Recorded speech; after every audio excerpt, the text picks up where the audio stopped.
on 1620, The Zone.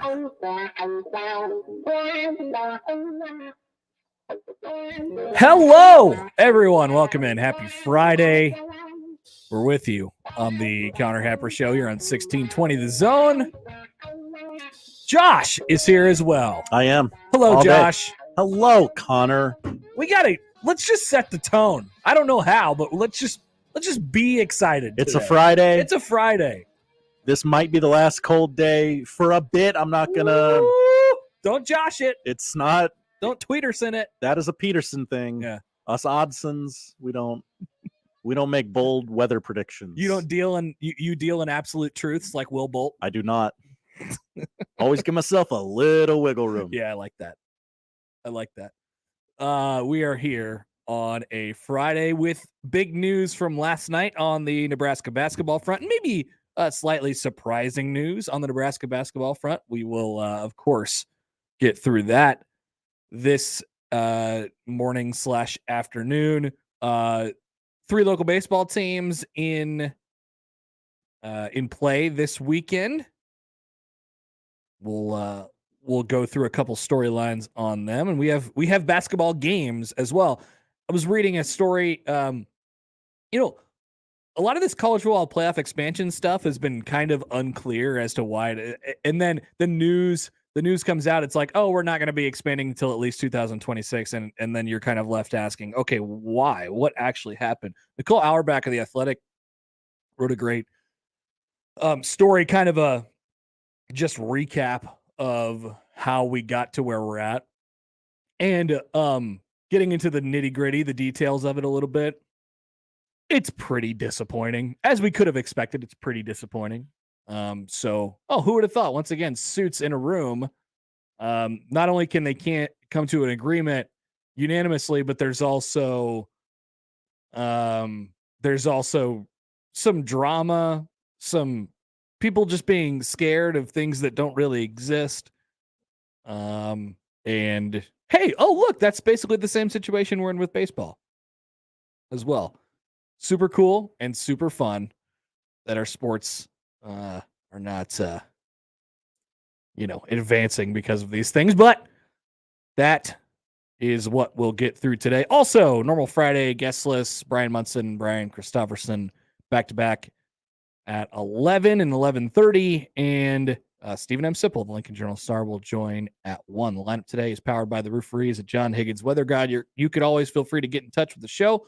402-951-1620. You can tweet at us at Connor Happer, at producer_Josh. We are at Happer Show is the show Twitter account. We are streaming on YouTube and Twitch. Here we are. Josh, fresh off of watching the Kurt Warner movie.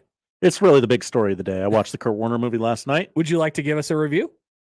Yeah, sure.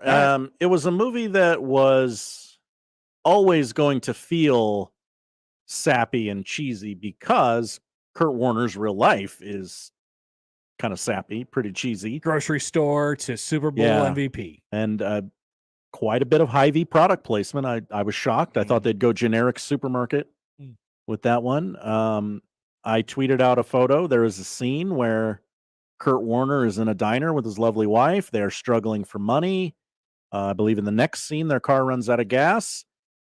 Kurt Warner is eating 4 hamburgers. Oh, I saw that screenshot.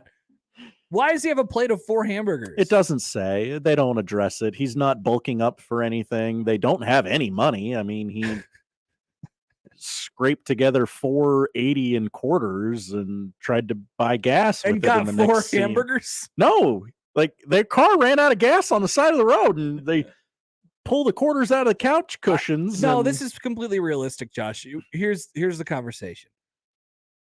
Honey, we're out of money. We need some gas. Let's scrounge together some quarters and some loose dollars that we have in this car. Fill it up. Take it to the diner where I will eat, where I will overindulge myself with 4 cheeseburgers. Trying to save these last couple bucks so I can, get full. Got a big Barnstormers game this week. the movie was very uplifting, very positive. I found the relationship between Kurt Warner and I'm spacing on the child's name, Kevin. Kevin, one of his Okay. one of his wife's children before she met Kurt. Oh. Their child who has disabilities is blind, and I found that to be like the most interesting part of the movie. I guess because I knew the football side of it. Sure. And I did not know that Arena Bowl 10, the Arena Bowl that the Barnstormers won, or no, they lost, excuse me, ended the exact same way Super Bowl 34. Oh, I didn't know that either. Is that real? I have not memorized the ending of Arena Bowl 10, but it ends with I will call that unlikely, yeah. but that seems like a movie thing, but it ends with an Iowa Barnstormer player reaching out to get the game-winning score and falling 1 yard short. There's no way that's reality. Yeah. The movie pretty much ends week 1 of the 1999 season and then does like an epilogue of like, oh yeah, they won the Super Bowl that year too. No big deal. Arena Bowl 10 ended with a final score of 42-38. The Tampa Bay Storm beat the Iowa Barnstormers. Mm-hmm. In the fourth quarter, the Barnstormers reclaimed its lead with Warner and Spencer hooking up with each other again on a 4-yard touchdown pass, yet Tampa Bay retook the lead. Afterwards, Warner led Iowa on a late game drive to the Storm's 1 yard line, yet on 4 straight downs, Tampa Bay kept the Barnstormers out of the end zone. Well, so kind of did. Yeah. Okay. Interesting. Wow, this really is movie stuff from Kurt Warner and his life. I didn't love the movie, but I mean it's very good. It's very uplifting. I mean it's good family movie. Like if you're looking for a movie to sit down with the family and watch. It's a sports movie. That's a good one. Yeah. It's a kids Disney sports movie. Is what the sense that I got from it. So you kind of know what to expect. Not quite as faith-based as I thought it was going to be. Gotcha. I saw the previews and I went, this is going to be a faith-based movie, isn't it? And you know what to expect from a faith-based movie. I do. Okay, so what? 3 out of 5? Is that what you had? I did. I gave it 3 out of 5. Good, not great. Better than I thought it would be. I went in being very skeptical. I would have expected like a 1.5 or 2, to be honest. Yeah. So, and I mean, if you're an overly cynical person, you could watch this movie and go, "This is terrible." But I mean, I try not to be that way. So just like Kurt Warner in his career, it overachieved. Yeah, I would say that's a good analogy. Yes. Okay. Nice. All right.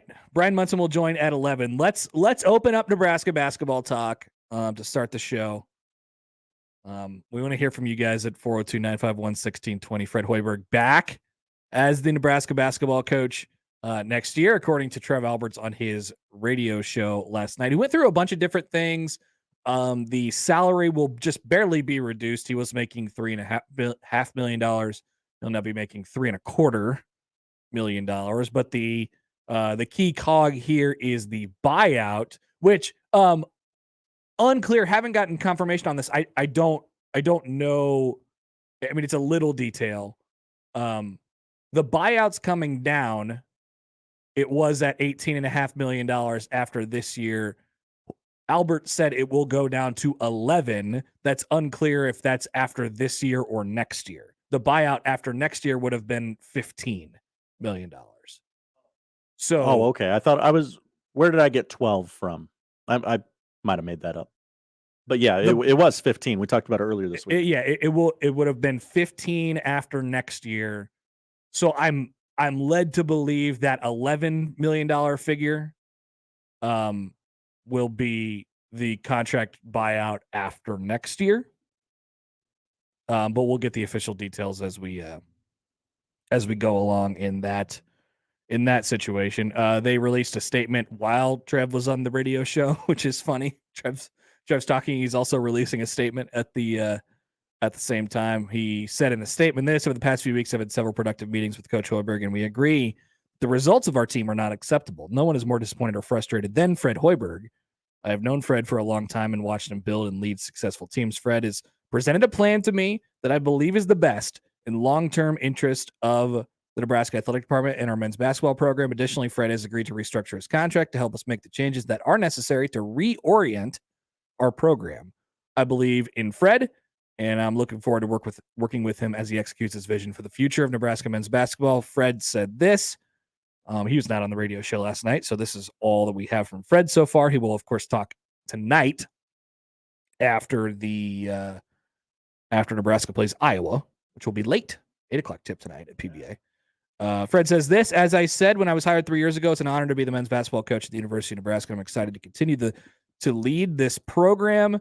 This has always been a special place to me and my family, and we have grown to love the Lincoln community and our time here. I appreciate the confidence that Trev Alberts and the university leadership has shown in me. Our results on the court have not been what anyone would have hoped, but I'm more committed than ever to building a successful basketball program at Nebraska. That's Fred Hoiberg. From last night. Okay, many things to get into here. First of all, the announcement itself. How did we feel when this kind of just happened all of a sudden? I mean, maybe you heard, going into it, it's like, there's going to be something tonight. So you figured it wasn't going to be that he's fired with 4 games left in the regular season. So you kind of were able to draw inferences from there. About the plan in general, I am skeptical. I mean, you've heard me over the last couple weeks. I think the results kind of speak for themselves, and I have concerns as to whether Fred. I know that changes are coming, but I guess I still have concerns as to, just as I did with Scott Frost, as to not necessarily how quickly it can go. And I want to get into that part of it as well. But it just, as I was just talking about with Damon, like, it just feels like Fred has a certain style and way that he wants to, he envisions basketball being played. Will he, so there's that piece of it. Will he be more active in the roster management, recruitment, all that stuff front? And some of that stuff happens over years, because if you think about Nebraska's roster next year, there's a lot of the pieces. I mean, I know that they're losing a lot off of this year's team, but they also have quite a bit. They have 3 high school recruits that are coming in to this point, and they could still add more to that list. And you're straight. I mean, think about your roster next year already. Here's what you have at the moment coming back. This can change. Guys can transfer, decide they're not coming.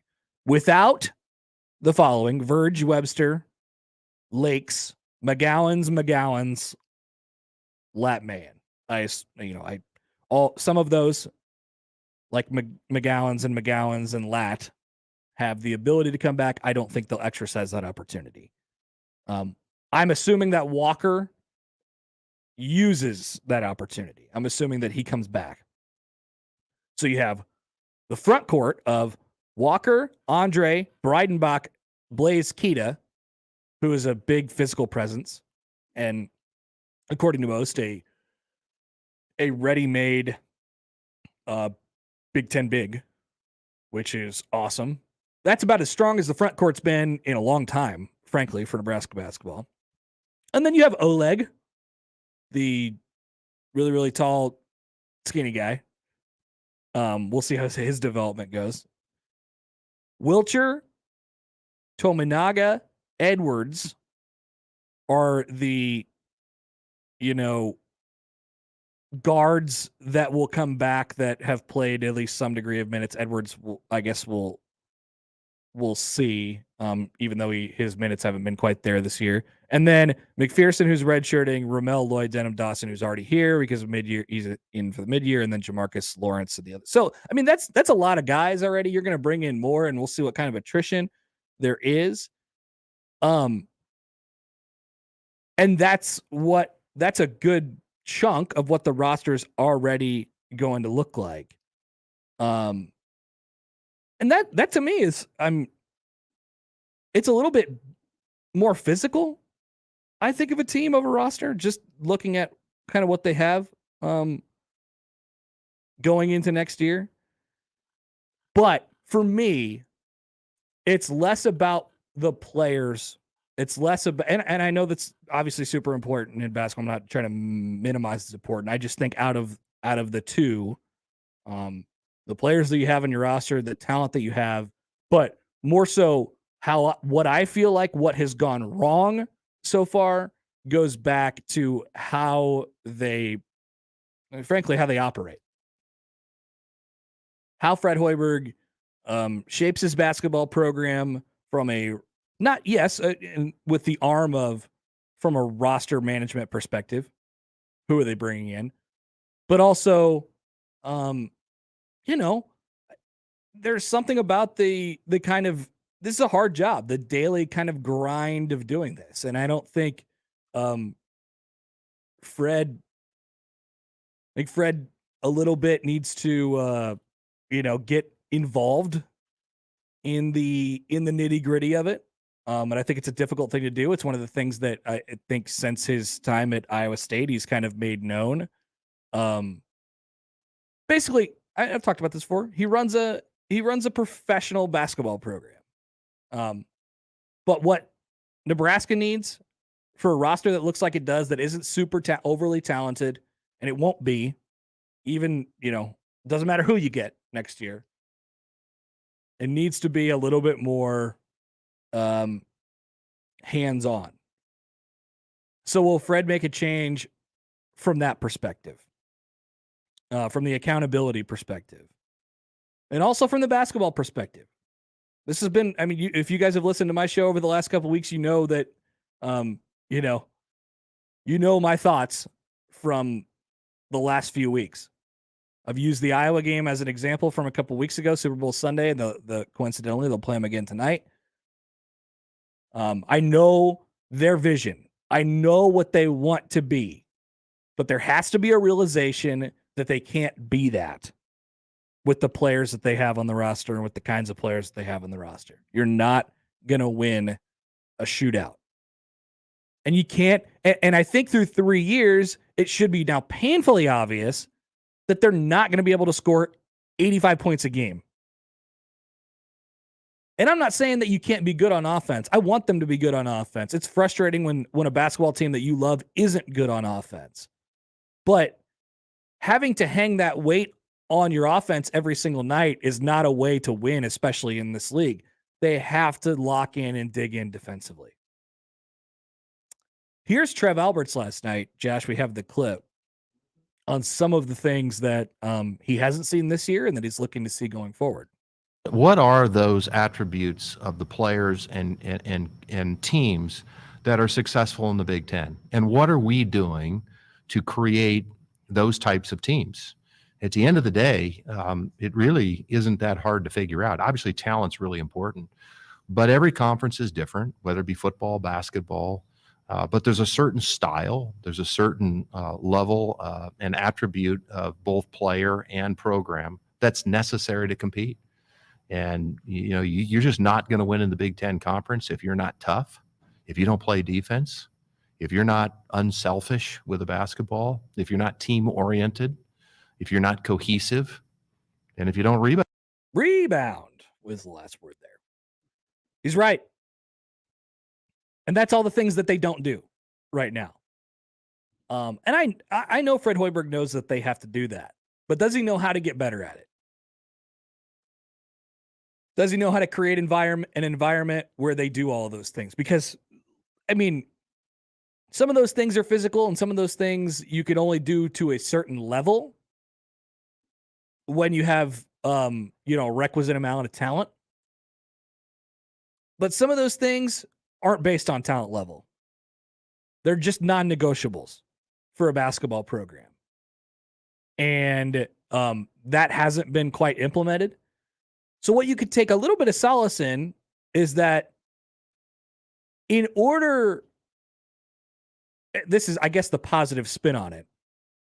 In order for Trev Alberts to decide that Fred Hoiberg was going to come back next year, in my opinion, Fred would have had to, first of all, admit that all of those things are not going right. And I don't know how you wouldn't be able to at this point. And then number two, most importantly, submit and present a plan that makes those things get better and shows that those things can be fixed in Fred Hoiberg's program. An admittance that this just has not gone wrong or has not gone right, and that I, with the right tools and the right people around me and support from the administration and all that stuff, can get it right. Otherwise, he's fired, right? And I see people today talking about the buyout, and I think that's obviously been a major part of the conversation over the last couple of weeks.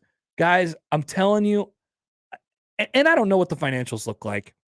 I got people there, I got a couple tweets right now. Andrew tweeted at me about, what the idea of the new facility being built, like how the money thing all played into this. I'm telling you, I just think Trev is, while he understands the financials and the things that go into that and what the future could look like and how good or bad it could be from that range, he has a really good feel for all that. But there's just no way, knowing him, that he brings Fred Hoiberg back if that plan is not presented. There's just no way, because he can't, it's tough for everybody to swallow. It's really tough for Trev Alberts to swallow. And now, guess what? I said this with Frost too. Trev is now, and I think even more so with Fred Hoiberg than Scott Frost, Trev has now stuck his neck out and said, well, this is on him. These weren't his hires, but he is now the one to decide to keep them around. Now, he has an easy out because it looks like, hey, you got to get better in 1 year or else. But it's happening on his watch. And Nebraska cannot be the worst athletic department in those two sports in Power 5 under Trev Alberts' watch. Nobody wants that. That in turn makes him the worst athletic director in the country. That's not what he wants to see, and that's not something that he'll sign off on, right? Because that's kind of what Nebraska football and basketball have been over, even since Trev's been here. But now he gets to tell the fan base, I tried. He gets to tell the chancellor and the executives, I saved you some money. Yeah. Like I said, Josh, I just don't know. I know the money is significant. If they wanted 18 million, they could have found 18 million. Correct. If it was a contentious relationship, they would have found 18 million. Correct. But it was, hey, we like you, but it's clearly not working. Let's run it back. Yep. But it's do or die. In both situations, the Frost and Hoiberg situations, there clearly was an understanding that things are not going right and they need to be changed, if not drastically changed. He talked about the momentum that football is built right now. It doesn't mean anything. They haven't won any games. He made sure to mention that a couple times last night. But there's been the first part, which is the admission that it's not going right. The second part, which is addressing it. And then the third part, which has happened a little bit in football, the blueprint, the implication of the implementation, of the plan. Which means Trev Alberts, regardless of the buyout money, I'm telling you, regardless of the buyout money, had to say, baseline, bar none, do I think this can work under the right circumstances? And obviously the answer in both cases was yes.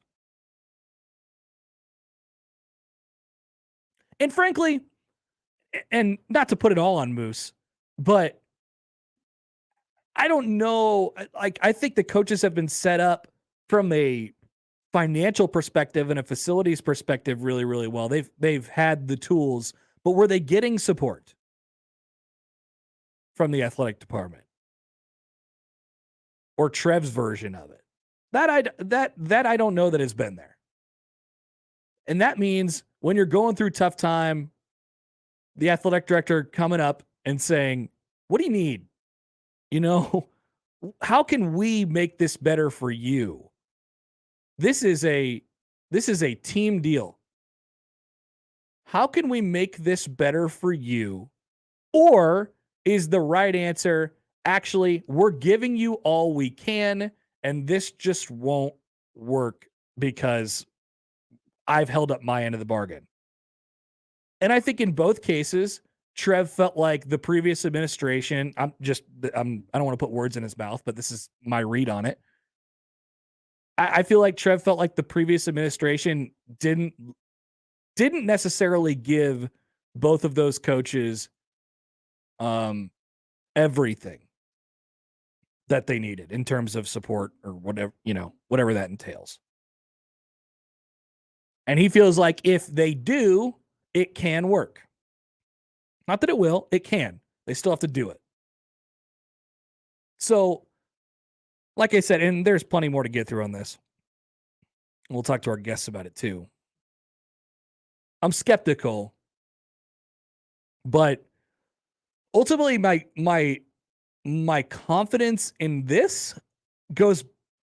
is tied directly to my confidence in Trev. That could go away quickly. I just think he's a really good leader. And I believe in how he's trying to kind of in the athletic department that he's trying to create. So I know the money thing will get talked about, and it's an important piece of this. I just don't know. I just don't know how much of that is really completely necessary. And there's a lot of things to get through with that. You guys can send emails if you have any questions. But that was my general first blush takeaway from last night. And then there's obviously about 14 different offshoots of it. And the one thing I want to throw into the pile here, because there's a lot of things. You're now in a situation where you might fire your football coach and your basketball coach in the same year. Yeah. You could have deferred one of those to this year and one next year, but you didn't. Sure. So now whenever we talk about buyout money, it's for two coaches. Sure. Then doesn't that just add to the case that the money isn't as big of a deal as you think it is? Yeah. And I know certainly. it'll be half of the amount of money if you're firing them both after next year. But I think it's more about presenting that plan and the admission that things have not gone right so far. We got a bunch of tweets that I do want to get to. So and a good question there from Matt. What league can you win in without what Trev was talking about? Good rebounding. Yeah, we got to shooting. rebound. We got to have effort. Yeah, we got to shoot. Right. It's fair. Ivy League? No, there's effort in the Ivy League. Good effort there. Good defense. Yeah. Okay. No, I don't know. But let's take a quick break. We'll jump back into this as we go along throughout the show today. Once again, 402-951-1620. You can hit us up, Connor at 1620thezone.com. We'll come back with Brian Munson as Nebraska gets a quarterback commitment this week. What does that mean? And everything else on the recruiting front next on 1620 The Zone. The Connor Happer Show. Follow us on Twitter at Happer Show for all the latest news and views. We may even say something interesting once in a while. Unlikely. Really, guys? 1620 The Zone is easy to hear anywhere. On air, online, and on social media. Wherever you are, we are. 1620 The Zone. Hola, Carla speaking. Carla's roofing company always goes above and beyond. Yeah, we heard about next week's forecast. She needs a new foreman to weather a storm of projects. You mean another full crew before Wednesday? Mira, Jose, can you work Wednesday? Indeed can help her hire great people fast. I need Indeed. Indeed you do. Instant Match instantly connects you with quality candidates whose resumes on Indeed match your sponsored job description. Visit Indeed.com/credit and get $75 towards your first sponsored job. Terms and conditions apply. At Baker's, we believe in higher standards for fresh. So we do up to a 27-point inspection on our produce. Like for oranges, we check for scarring and sunburn, allowing only the best produce to reach our shelves. Because when it comes to fresh for everyone, we believe the juice is worth the squeeze. Baker's, fresh for everyone. We're hiring for immediate openings with next day pay, benefits, and great perks. Apply today at jobs.kroger.com/bakers. Do you know a high school senior who'd like a $12,000 college scholarship? Be sure to tell them that the Salvation Army is now seeking nominations for the DJ's Hero Award scholarships. We're looking for Nebraska high school seniors who have overcome adversity and who are doing the most good in their communities. The application deadline is March 9th. Nominate your hero today. Just go to salarmyomaha.org for more information. That's salarmyomaha.org. Let's face it, credit cards are pretty much a necessity. New tires for the car? Here's my card. I order takeout, use my card. And most of us just accept the high interest rates credit cards charge as a necessary evil. What are you going to do? Get a low fixed-rate credit card consolidation loan from Lightstream from $5,000 to $100,000 and pay off those credit card balances. Apply online, and you could get your money as soon as the day you apply. The average credit card company charges over 19% APR, but with Lightstream, you can get a fixed rate as low as 4.98% APR with autopay and excellent credit. Now I can pay off my high-interest credit cards and save money with a much lower rate. Apply today at lightstream.com/radio and get an additional interest rate discount. That's lightstream.com/radio. Lightstream.com/radio. Subject to credit approval. Rates range from 4.98% APR to 19.99% APR and include a 0.5% auto pay discount. Lowest rate requires excellent credit. Terms and conditions apply and offers are subject to change without notice. Visit lightstream.com/radio for more information. The Mavericks wrap up the 2021-2022 regular season on the road against the newbie out of the Summit League, the Tommies of St. Thomas. Hi, everybody. I'm Gary Sharp. Join us on Saturday night as the Mavericks take on St. Thomas from St. Paul. 6:30 pregame, 7 o'clock tip-off. Are you ready to rock? The bombastic celebration of Arena Rock invades the Liberty First Credit Union Arena Saturday, May 21st. Features dead-on recreations of Kiss, AC/DC, Twisted Sister, Van Halen, Motley Crue, and many more. It's like twin concerts in one night. Tickets on sale now at the box office or online at LibertyFirstCreditUnionArena.com. At the Liberty First Credit Union Arena, Saturday, May 21st. Have you wanted to speak a new language but thought it'd be too difficult or take too much time? Then try Babbel. In just 15 minutes a day, Babbel teaches you conversations that you will actually use. With 14 languages and lesson topics like travel, business, relationships, and more, you'll learn what matters most to you. Babbel. Language for life. Learn a new language with ease. Go to Babbel.com to try for free. That's BABBEL.com.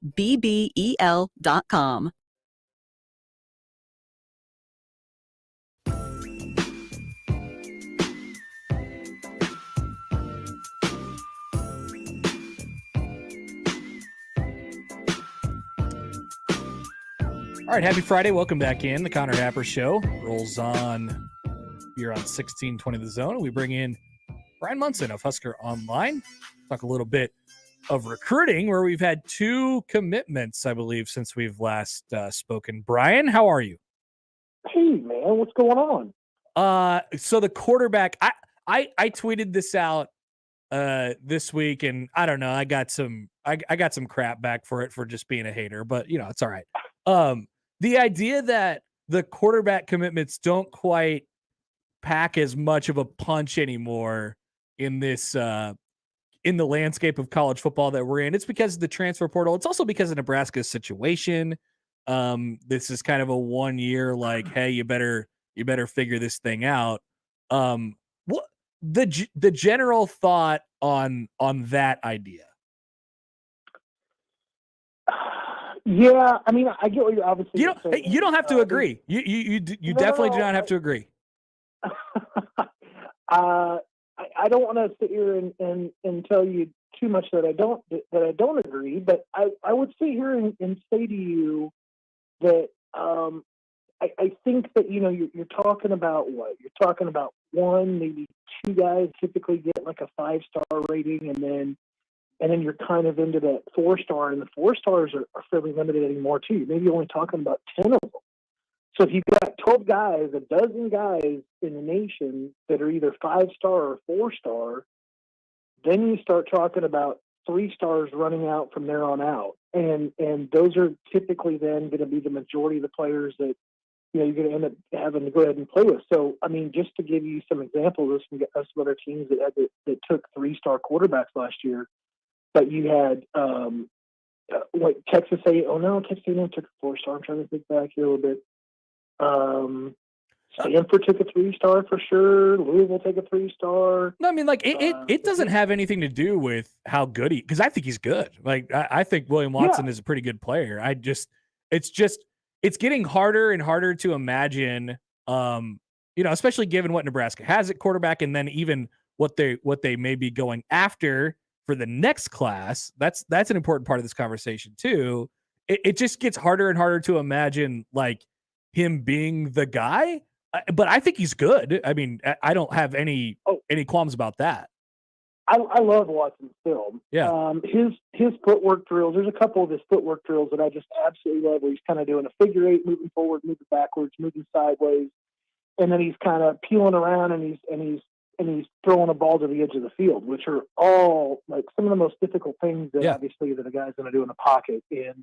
And he just does it with such ease. And I think that the biggest thing with Watson that people need to know about, there's a relationship here between he and Whipple. And he's known Whipple since 6th grade, going back to Whipple's time at UMass. And there's some other connections kind of going back between Watson and Whipple that we kind of outlined in Tunnel Talk this morning. But this was Whipple's guy.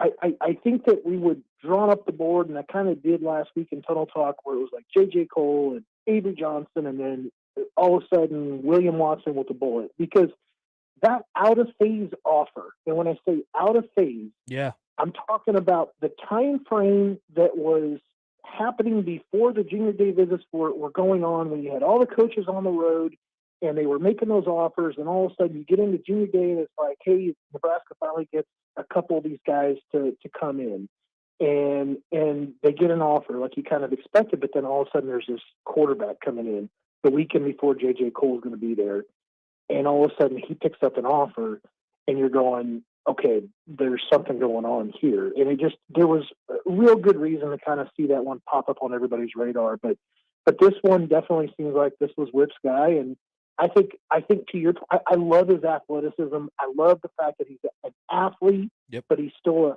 throw first, run second guy, and I think people will really appreciate that about his film. Yeah, I mean, I think he's going to be a pretty good player. And I love the connection with him and Whipple as well. But then there's I don't want to butt it too much, because I think he's, like I said, I like him.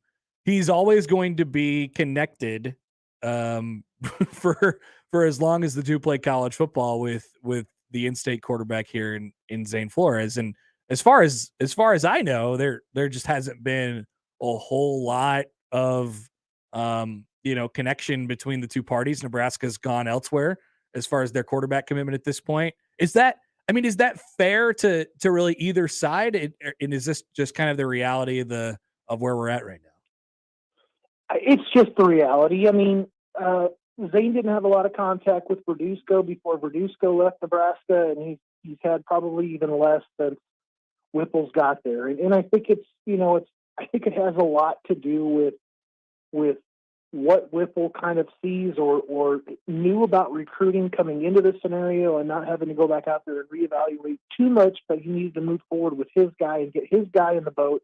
It's not a big class. I mean, we're talking about maybe 15 guys. And I know that we talked about 13 and it kind of got a little bit higher. And I think that has the potential to play that way a little bit. But I think, Nebraska should really be focusing on a number of 15 when it comes to their roster management. That doesn't include the portals. These are just the spring day guys.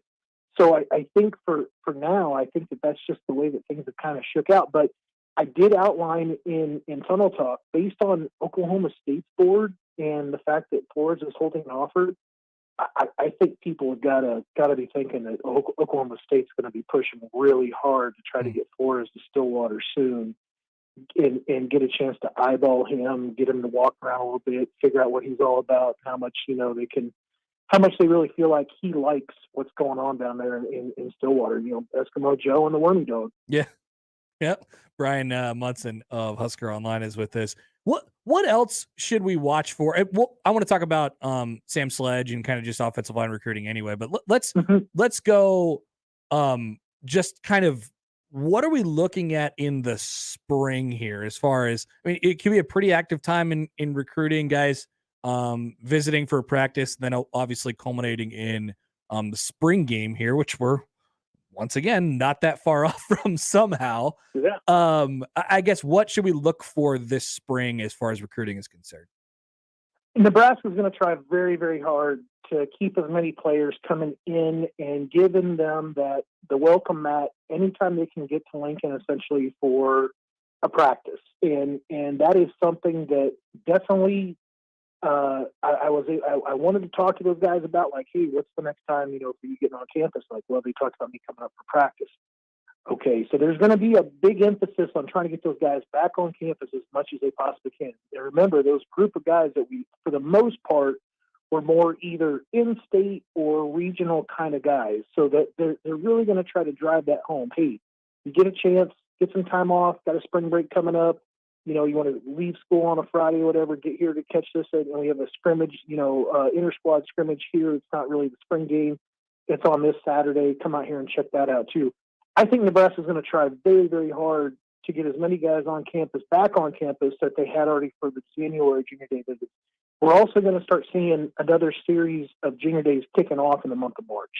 And I think that this is where you're really going to start to see a board kind of form where when it comes to, where Nebraska is at currently with their 5 guys and then where the other spots are that they continue to kind of recruit, where the emphasis is at, who the guys are that obviously are kind of bubbling up towards the top of that.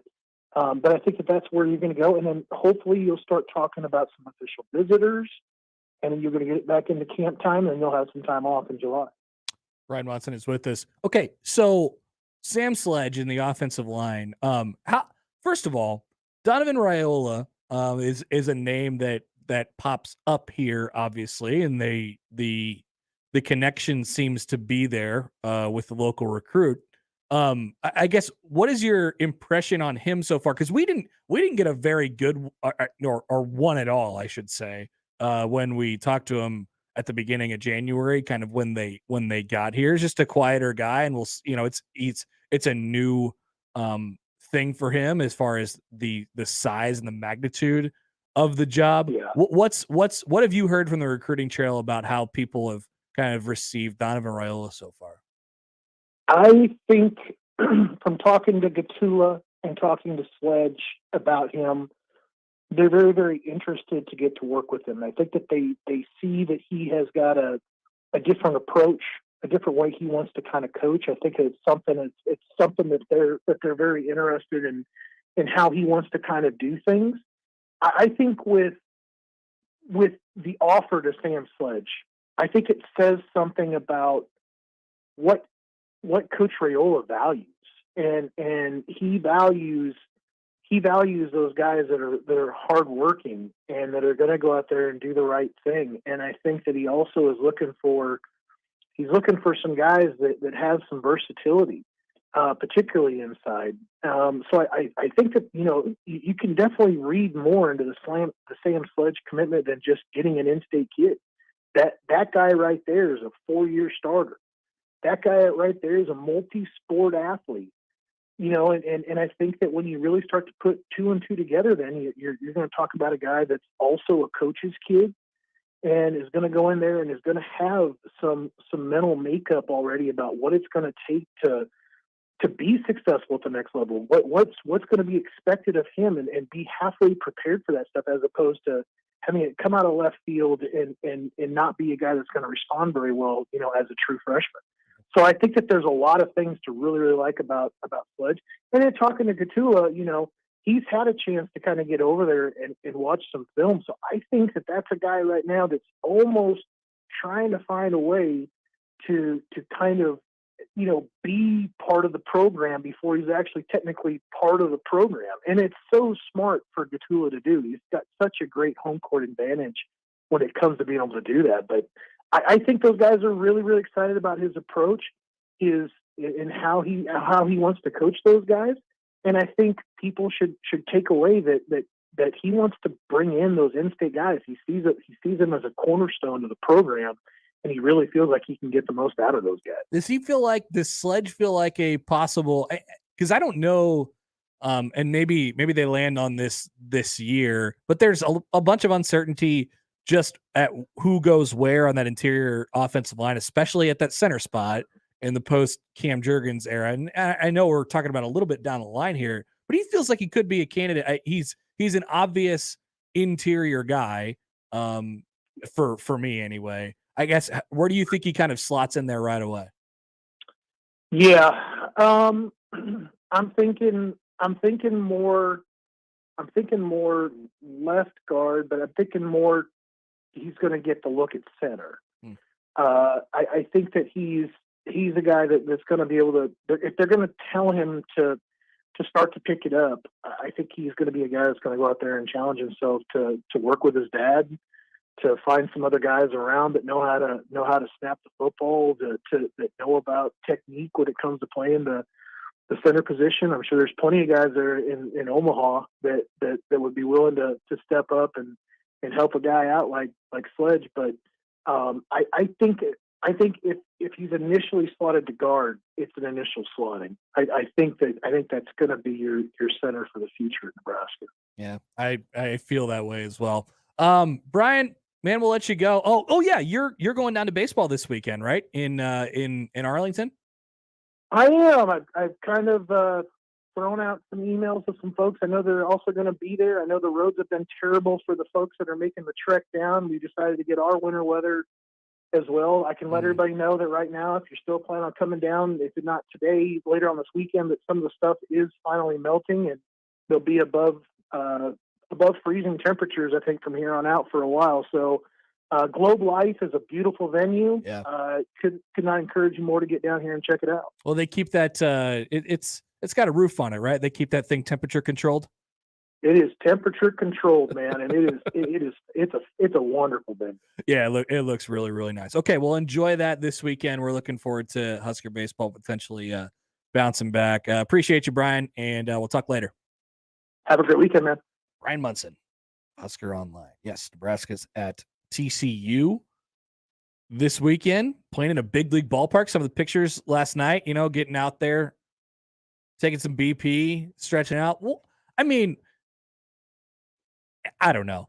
That's a heck of an experience. Like, that's really cool. And they get to play a, I wouldn't say elite caliber team quite this year, but that's one of the storied programs of the sport in college baseball, and you get to do it at a big league ballpark. My guess would be that Will Bolt will have his guys quite ready to play. Now it's a young group, and you can be a little bit in awe of the moment. But we talk often about how this team takes on the personality of its coach, and really most teams take on the personality of their coaches for the good and for the bad.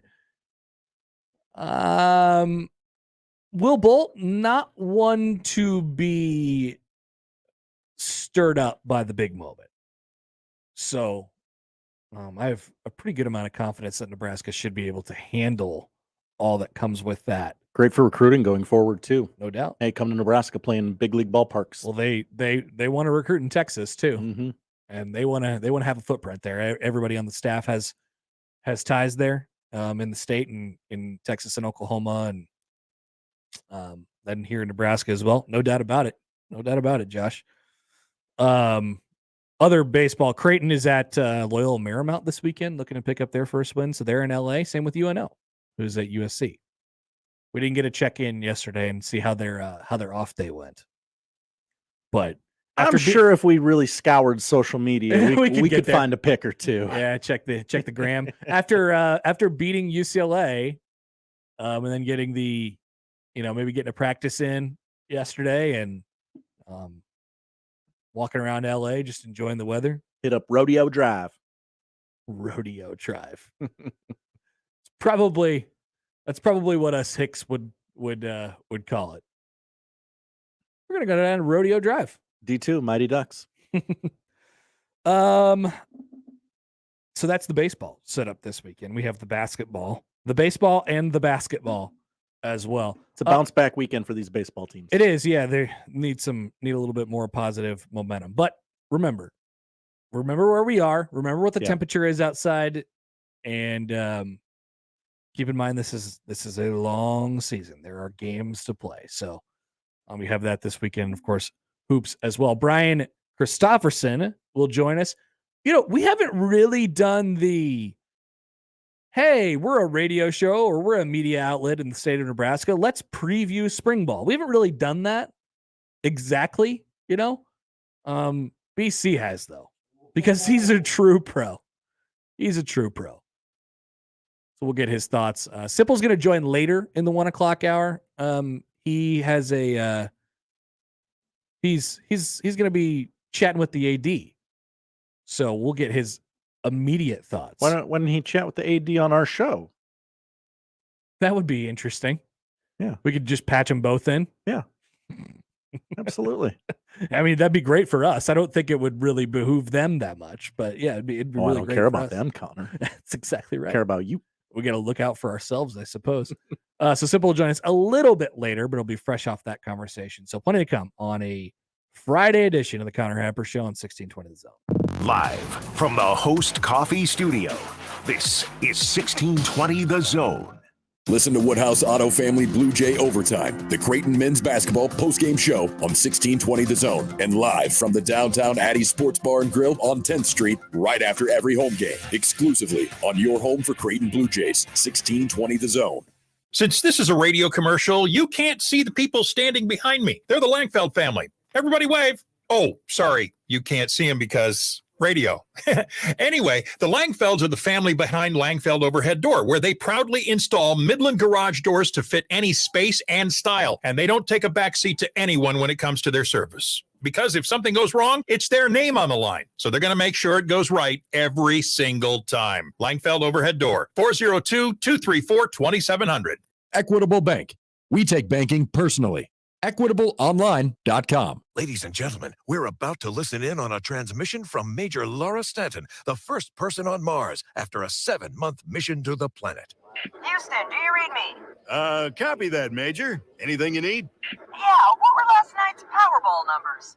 With the starting jackpot in the millions in drawings Monday, Wednesday, and Saturday, everybody wants to know about Powerball from the Nebraska Lottery. What's it look like there, Major? Red.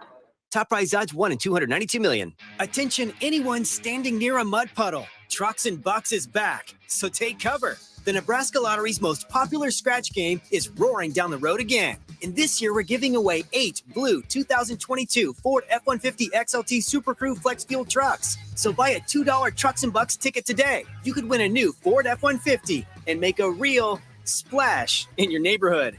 Ford F-150 is a registered trademark owned and licensed by Ford Motor Company. Top prize odds 1 in 336,000.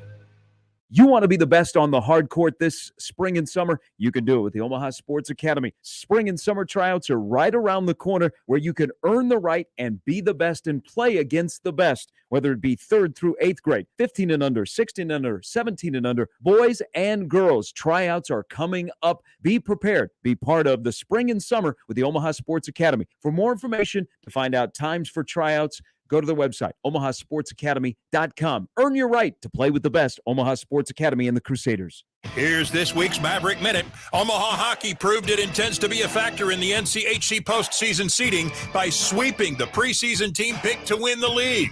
The Mavericks backed up their 5-2 win over number 8 St. Cloud State Friday with a 5-1 victory on Saturday at Baxter Arena. They're now in a 5th place tie with the Huskies in league standings. Omaha welcomes Denver to Baxter Arena this weekend. And that's your Maverick Minute on your home for the Mavs. 1620 The Zone, 1180 The Zone, and News Talk 1290.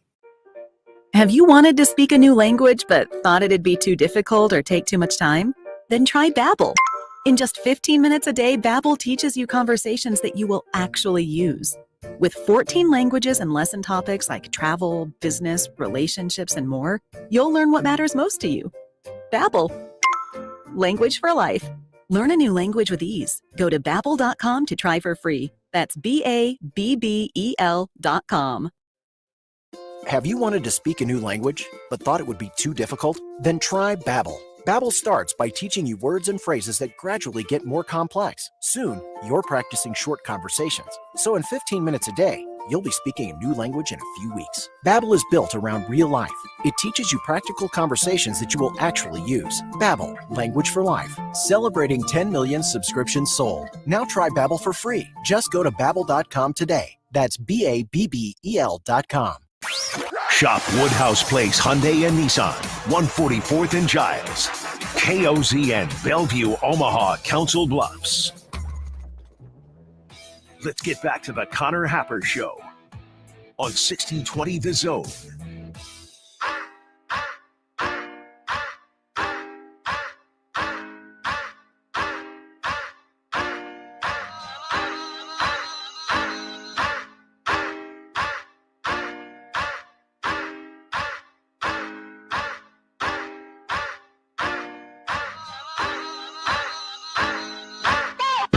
All right, back here on the Connor Happer Show, 1620 The Zone.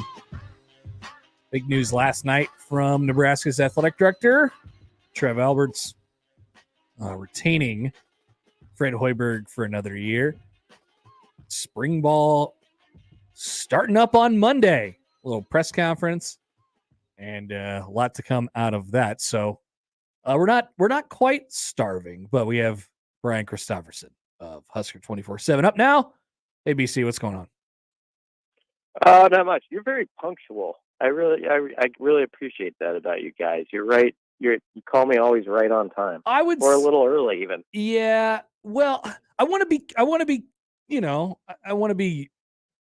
to note that for our guests. Like, I want to be on time. I will say it's more likely that we're late than early, but it just so happened that we ended up getting out a little bit early today. So there we are. You're welcome, I guess, Brian.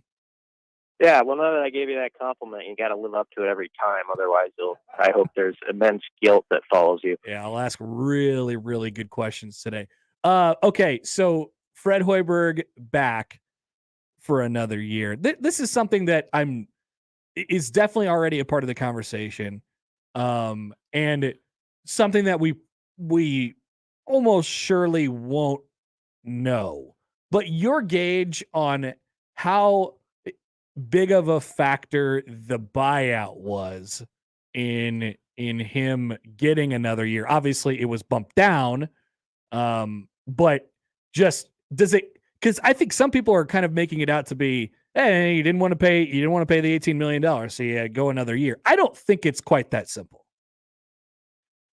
Yeah, I don't think that's the only reason. I mean, I think they could have found a way to pay that and move along if they wanted to. Same here. I do think you have to at least say, though, that Trev last night went out of his way to mention, the reality is, he said, we have a coach here who basically was at this point on an 8-year deal, and he's only 3 years into it. And he was more or less saying, within that quote, he also said, it's not just a basketball specific decision. Sure. And so that part kind of stuck out to me because it did sort of reinforce it that, he's looking at the big picture of the entire athletic department right now. You obviously have a football coach with a lot to prove in the season ahead, and everybody knows it's a make or break year there. There's a lot of money attached to whatever happens with that.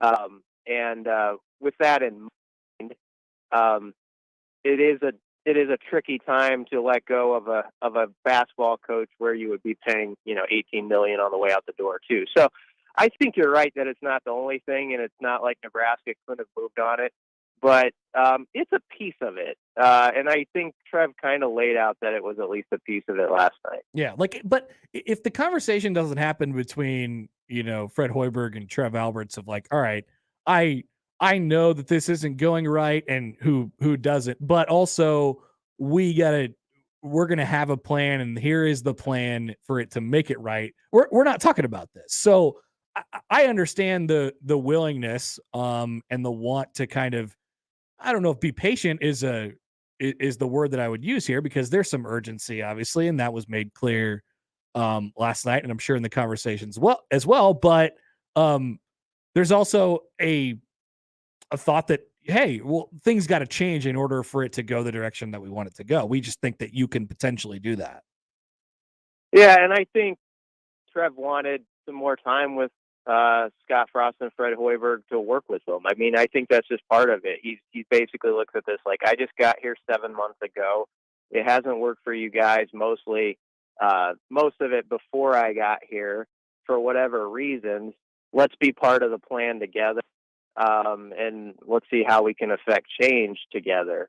And I think he thinks he has a couple of smart head coaches who have it within them to turn things around and give them a shot. These are two coaches who, when hired, most people sort of viewed it as slam dunk hires. I mean, that's really how both were received. And it's not as though Scott Frost or Fred Hoiberg just completely forgot how to coach over the last few years, and they have had success in their past, and people can get into the whole layered conversation about where they were and how that happened. But the bottom line is that is on their resumes. And, it's thinking like, I feel like these guys can turn it around as much as going out and, you could go hire somebody next week and there's no guarantee that that guy's got the right answers either. And people always have to remember that. You can change just for the sake of changing, and certainly the record could warrant it in the situation of Hoiberg. But if you're the AD and you have extended conversations with a coach and you really believe after those talks, like, this guy's got a plan, he's got the wits for this to pull this off, I think I'm going to give him one more chance at it. I understand that, we're not privy to those inside conversations, and what is, sort of put out there, and this is how we're going to attack, and this is what I think we can do differently. And it sounds like in both cases, both head coaches laid out sort of a map that Trev Alberts looked at and said, I can see that works for me too. Let's try it. And I think it helped too that it's clear that Trev Alberts right now feels like football has momentum. Yeah. Like, he's gone his way a couple of different times to really stress that. And he keeps saying, I know they haven't played a game and I know how this sounds, but I really think stuff is turning over there.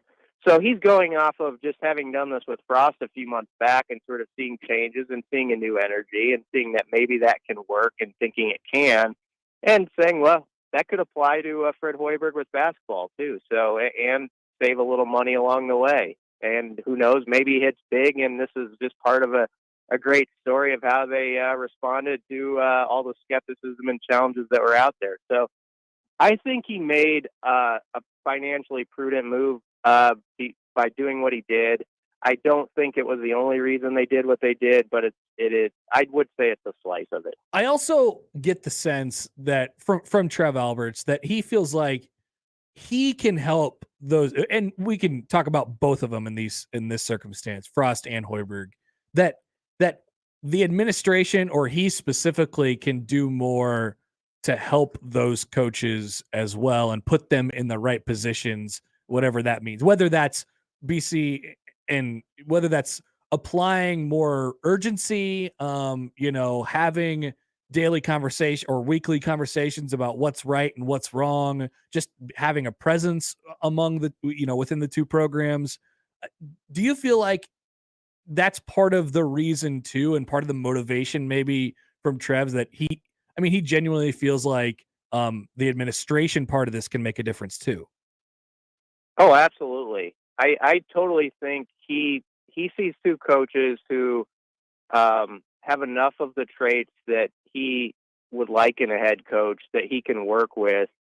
And not this doesn't mean like last night he even made clear, someone asked him about like the football scheme, and he's like, I don't deal with scheme. That's not what my part in this is. I trust the guys with the scheme. But I do think he feels that he can give them something, and together they can work on this project of turning things around. And I think there's also the understanding, like I said earlier, you can fire somebody, and then there's some hot mid-major coach out there that everybody says, "Oh, go get him." And we've seen time and again that doesn't necessarily mean that person's going to come in and have success too. So I think he had to have a good plan put in front of him, though. I wouldn't think for a second that he would have continued along with this if Fred Hoiberg came in and didn't have some very specific ideas for, this is what I think we need to change, and this is how I would go about it. So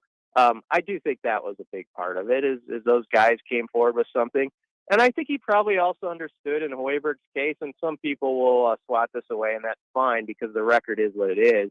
But there was probably an acknowledgement that Hoiberg's first year was basically putting a team on the floor. The second year was the COVID season, and this is the real year that's been a real clunker of a, where everybody sort of had expectations. And so maybe he's looking at also as, he deserves at least one more year, sort of having been a head coach at a very awkward time for the program and athletics in general. Brian Christopherson of Husker 24/7. All right, BC. Spring ball starts on Monday.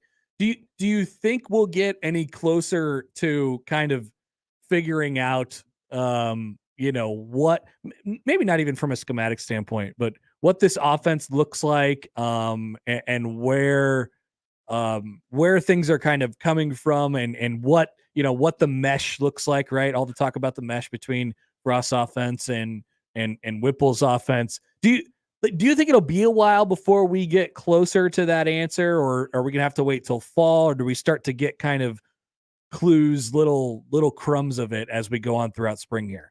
I think it'll be a very much crumbs here, crumbs there situation, crumbs everywhere. And I think that's sort of the way it is in spring. There's always kind of that first day. There's always like, okay, you're going to go find out stuff, and then there's not like just all these answers that suddenly appear. I mean, we could take like special teams, for example. Special teams is like one of the biggest phases of can they turn this around and turn Husker Forges around, and we will not know. We really won't know on that until a month into the season. It's going to take some time to actually see when you're going live. Can you get a guy who has a net punting average of 43? Can you go cover a kick? Can you do all that stuff? And so that stuff will be out of our view. I do think you'll get ideas though in the spring of like maybe Whipple and some of the players even filling you in on how much like Scott Frost is, like what his part in the offense is, and now sort of how much he's around certain things. I still expect him to be quite involved. I don't think he's just leaving the door for those other guys, when they're talking scheme and all that stuff. But I do think he brought in Mark Whipple for a reason, and he said this, and I think they're gonna trust him, and that's why they're paying him a lot of money. That's why you go out and get a guy who's got 4 decades of experience too, and sort of commands a room and has a resume where, he's coached Roethlisberger and he's been a head coach himself, and he's got all these different stops, and he's connected to like everybody in football. Like there's a 2 or 3, if you could play the Kevin Bacon game with Mark Whipple, and it would probably be pretty easy to get to like somebody in football, like from 2 or 3 degrees. So I think, he's got all those sort of things on the surface level and say, this guy is fit to sort of command this thing and let Scott Frost be more of an overall big picture, whatever you want to say, overseer of the whole operation. And I think more of that's going to come to light of like to what extent that has changed. But I do expect change there. How do you think they sift through the idea of, and I think this is true as far as we've been talking about it, the idea that these practices really mean a lot. There's a lot of things to figure out, new guys at all across the ball on both sides, special teams, all of it. So there's some urgency there, and these practices really mean a lot. But there's also, a good amount of players and probably contributors or starters for you that just aren't going to be out there this spring. I think they'll probably, they'll do the opportunity thing. It's an opportunity for everybody else. It's kind of interesting because it feels like there's a lot on these practices, but at the same time, you're not going to be even close to full strength. Yeah, that's a good point. I mean, it's going to be really tough on the O-line, for example, without Prohaska and Corcoran out there this spring. And especially with the talk of, if Corcoran were going to move inside to center or something like that, that really flips everything around. So we have sort of a rough draft idea there, but a lot still has to get shifted around in fall camp. I mean, then you could take running back, and there's some really interesting guys already on campus and guys with a lot to prove, like a Mark Stepp, I think needs a really big spring, or he could get passed by for good. But even with that position, you could establish like, okay, Ramir looks good, Anthony Grant looks good, Yant, maybe you figure out a sort of an order there, but then you've still got guys coming in like AJ Allen, and maybe he puts himself right in the mix. And Gabe Irvin, I don't know how much availability he's going to have with his injury yet, so then maybe he enters later. So that's back to your question of, yeah, there's going to be some idea at certain spots, but there's still like a key guy or two at a lot of these position groups that could enter in the summer that really shifts how we view it. Wide receiver, though, is a good position for this spring because you've got this crop of like young guys and even like second-year freshmen like Kamani Grimes and Latrell Neville and Sean Hardy. It's big springs for them because they're thinking like, I got to kind of make my push now and make my name known, because Mickey Joseph has also recruited, some guys like DeColdis Crawford and Bonner's coming in the summer, and Victor Jones is already here. And then there's like Will Nix and Alante Brown. That's like 8 guys I named off who are like first to third year players. And if you're feeling like you're, 6 through 8 by the end of summer amongst those 8 guys, that's not even counting like Xavier Betts and Omar Manning. So you're in a pickle if you're not kind of rising up as one of those young guys. So there's sort of categories within each position group, like at wide receiver, where you could almost divide it into that younger collection and like, okay, who's there and joins the older guys, and so on throughout the roster. Lot to sift through this spring. I'm looking forward to the kind of evolution of it. We'll be really, really excited to get in there on the first day and like you said, ask some questions, get some questions answered, and then by week 4 or 5, we'll have everything figured out and we'll want to get it over with. Perfect. Yep, that's usually how it goes. You nailed it. Thanks, BC. Talk to you later. Yep, thanks a lot. Brian Christopherson of Husker 24/7. There's always good stuff from him. Yep, spring practice starting on Monday, and there are questions, but will there be answers, or at least concrete answers? Unlikely. But Josh, we're here for the crumbs. I love crumbs. I guess so. Because where there's crumbs, yeah, there's food. Yeah. There's bites. It just depends on how far away, how messy you actually are. Let's figure this out over the air, because this is the way we like to do things here. I love producing a show over the air. I'm excited. What are we doing? So how many do we have to give away 2 today? Because did we forget yesterday? The qualifications. I made it happen. Oh, you yesterday. did? I made it happen. Okay, good. So we have 1. Yeah. What do you think we should do? Like a trivia question, or do it on social media, do it on the stream? We've kind of been a little bit of everywhere this week. I would like my crack at another trivia question that isn't hopefully won't be too difficult. Although I still think you guys should have got Malachi Branham, who had a great night last night for Ohio State, by the way. Are you going to allow me to? I will allow it. Thank you. There we go. All right. So we're going to do that at some point during the show to get you qualified for our men's basketball championship watch party out at the Horseshoe, you and 9 of your friends, and you can't win it unless you get qualified. So be on the lookout for a trivia question that will be easier. But I will not lower my standards completely. I'll just say that on this show today. So keep in tune for that. We'll come back with odd news up next on 1620 The Zone. Zone, taste of our takes. Sharp and Betting in the Morning. Omaha baseball coach Evan Porter joining us on Sharp and Betting in the Morning. It's just wonderful what he's doing, and all 3 of us, Brian and Peyton and myself, played here, so we truly do love UNO and Omaha, and we are completely invested in this program and university, and we want to see this thing go as far as it can. For more, tune in every day to 1620 AM or go to 1620thezone.com. Your Omaha area forecast from the Godfather's Pizza Weather Center and KETV News Watch 7 on 1620 The Zone. Bright and brisk this afternoon with a high near 25 degrees in Omaha, but still feeling like the teens to lower 20s with light winds. Clear tonight and cold. Low near 13, but feeling like about 0 to 5 degrees thanks to wind chill. Heading into the weekend, temperatures are bouncing back to the 40s and 50s with plenty of sunshine. I'm meteorologist Caitlin Harvey with KTV Newswatch 7. Baseball season is coming for the UNO Mavericks. Season tickets at Tal Anderson Field are on sale now, and plans start at just $265. Go to omavs.com/ticks or call 402-554-6287 to get your tickets now. Friends don't let friends work out alone.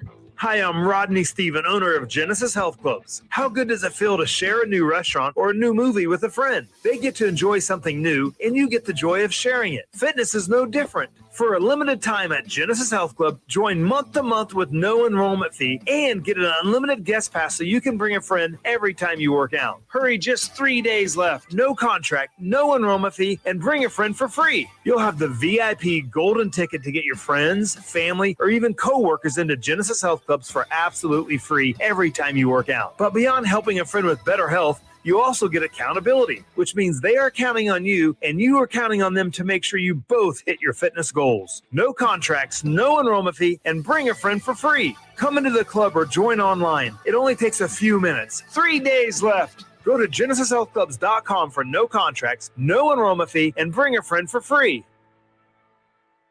Teachers influence and shape the future of society and transform lives for the better. The importance of a great teacher in a child's life cannot be overstated. Catholic schools currently have several teaching positions at 70 locations across Northeast Nebraska. So if you're ready to join us in the most noble of professions, building up great minds for generations to come, while also working in a welcoming and encouraging culture, we can't wait to meet you. Browse our current openings at lovemyschool.com/teach with us.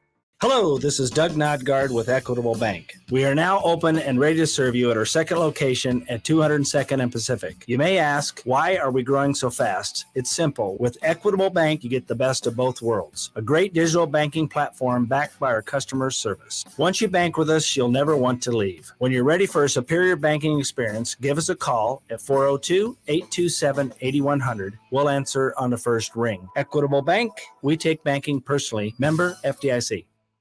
Everyone for Omaha, the Omaha Mavericks men's and women's basketball teams are back in action, and you can see it all at Baxter Arena. Single game tickets are available now at omavs.com/ticks. You can support your Mavericks and get your tickets today, omavs.com/ticks. Where's your binky, buddy? We'll be home soon. You'd never give your baby a pacifier that has cigarette ash on it. But if you're smoking around your kids, yeah, it's kind of like that. Secondhand smoke contains thousands of toxic chemicals that can have a lasting effect on your child's health. Protect your children. Don't smoke around them or any child. Call the Nebraska Tobacco Quit Line, 1-800-QUIT-NOW, 1-800-784-8669. Paid for by Tobacco Free Nebraska. Aired with the Nebraska Broadcasters Association and this station. With PatriotSoftware.com, accounting and payroll, keep your time and money. Mike Capel here, serial entrepreneur with words from another happy payroll customer. My husband and I started a business together, and I had no idea where to start when it came to payroll. And a friend of mine recommended Patriot, and I have not looked back since. It was extremely user-friendly. I was actually able to understand it and run everything extremely well. And anytime I've had a question, they have been so quick to answer and help me. I definitely recommend it to anyone who is looking for payroll software that is easy to use, user-friendly, and really offers everything that you need when it comes to something that's beneficial for your business. Visit us at PatriotSoftware.com. Use promo code RADIO and get 2 months of payroll free. That's PatriotSoftware.com. PatriotSoftware.com, accounting and payroll, keep your time and money. Hola, Carla speaking. Carla's roofing company always goes above and beyond. Yeah, we heard about next week's forecast. She needs a new foreman to weather a storm of projects. You mean another full crew before Wednesday? Mira, Jose, can you work Wednesday? Indeed can help her hire great people fast. I need Indeed. Indeed you do. Instant Match instantly connects you with quality candidates whose resumes on Indeed match your sponsored job description. Visit Indeed.com/credit and get $75 towards your first sponsored job. Terms and conditions apply.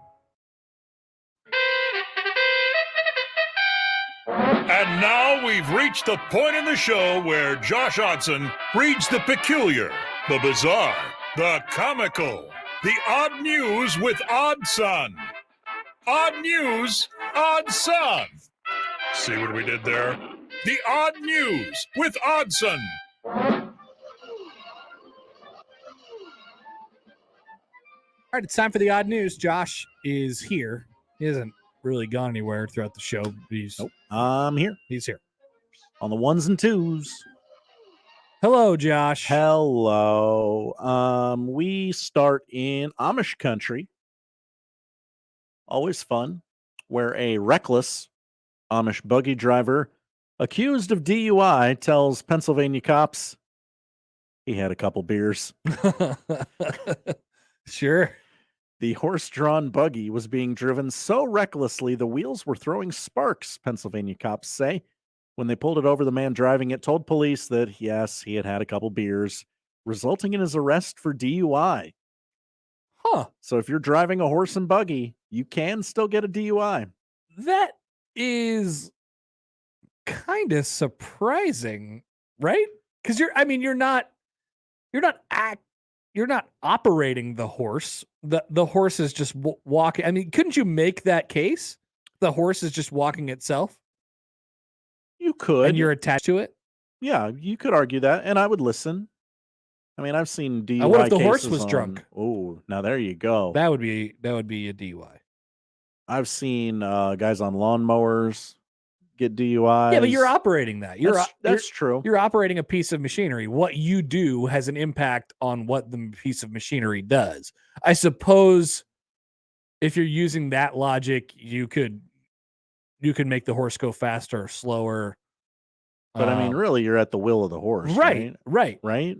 You could to some say- extent. Yeah, you could say the reason why I was out of control, officer, is that the horse is out of control, not because of I'm drunk. I don't know. I think he's got a case. Call me for any of your lawyer needs. The man faces a misdemeanor DUI charge and was also cited for careless and reckless driving. Police saw the horse and buggy being operated in a reckless manner. They began following the horse and buggy, watching as it sped up while rounding a turn. The driver then locked the buggy's brakes, sliding the wheels, sending sparks flying. Officers continued to follow the buggy, and the Amish gentleman pulled over to let the officers pass, adding, "That's when police say they asked the man if he was okay, and he responded with slurred speech."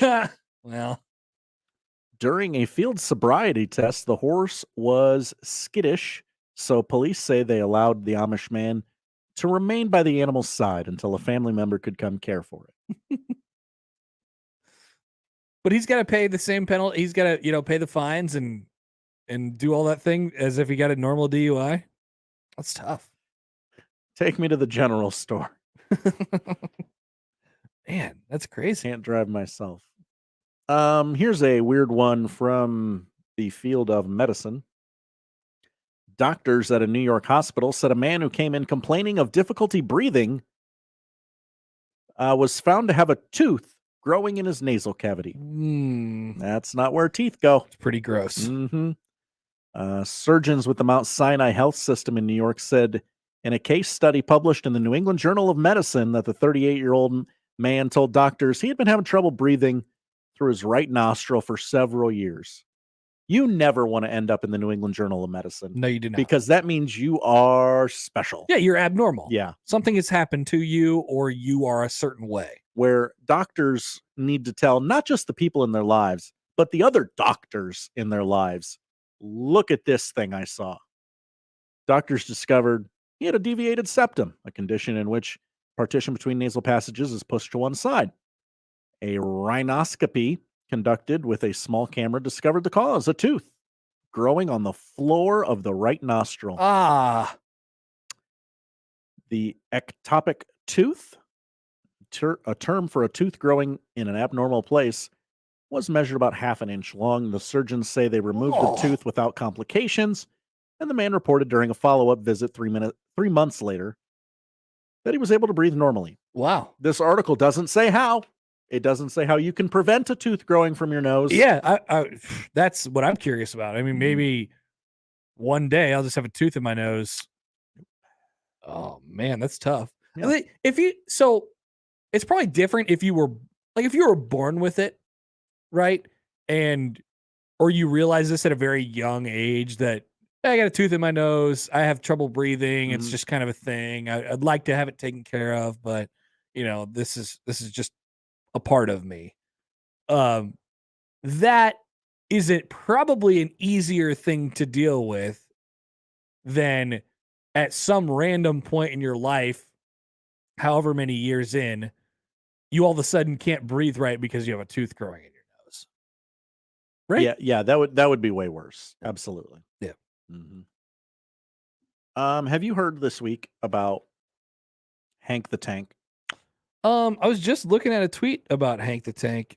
What's Hank? Oh, the bear. Yeah, he's a very large bear. He's a 500-pound bear that has been accused of breaking into 28 homes in the Tahoe area. Okay. Over the past week, month, whatever. Yeah, big bear. He's gaining some internet notoriety because he's a 500-pound bear breaking into houses. He's chunk. Yeah. I've seen the picture of Hank the bear, Hank the Tank. He is a thick boy. Well, police have used DNA evidence to clear the name of Hank the Tank. Oh. You have heard how authorities use DNA to nail criminals in a variety of misdeeds. Well, sometimes DNA can absolve a suspected offender, and that's the case with Hank the Tank. The poor bear was about to be euthanized for allegedly breaking in to at least 28 homes in the South Lake Tahoe area in search of food. They were going to kill my mans? They were going to kill him. They were going to Harambe him. Like Harambe? Yeah, I was just going to say. R.I.P. Took the Bengals to the Super Bowl. They did it for Harambe. Authorities believed Hank was the culprit, and they were taking steps to possibly kill the bear. Here's how it all went down. There was another bear break-in last Friday, and the immediate thought, this is Hank the Tank's work. We've seen this before. Yeah. A DNA test was performed, and lo and behold, the bear burglar was a female on file with the California Department of Fish and Wildlife. He was framed. He was framed. Hank was framed. By another fat bear. I guess. The good old folks at the Fish and Wildlife Department decided to look into the other break-ins Hank was accused of and discovered in their investigation, and through DNA evidence, that 3 other bears, 2 females and 1 male, were responsible for many of them. Justice for Hank the Tank. They are unsure how many can be pinned on Hank due to DNA not being available for all of the break-ins. Authorities were relying on police reports and witness statements of property owners who may have falsely identified Hank. Oh, so Hank never even committed one single break-in? They're not sure. They feel like somebody may have pinned one of these on the fat bear, and everyone else just went, "Oh, it must have been the fat bear." Oh, this is horrendous. Yeah, this is misjustice at its finest. It's profiling. Really? It is. Well, that fat bear's in the news. I probably got hit by this fat bear too. Yeah, it was probably this fat bear. I've seen him walking around. Nope. Wow.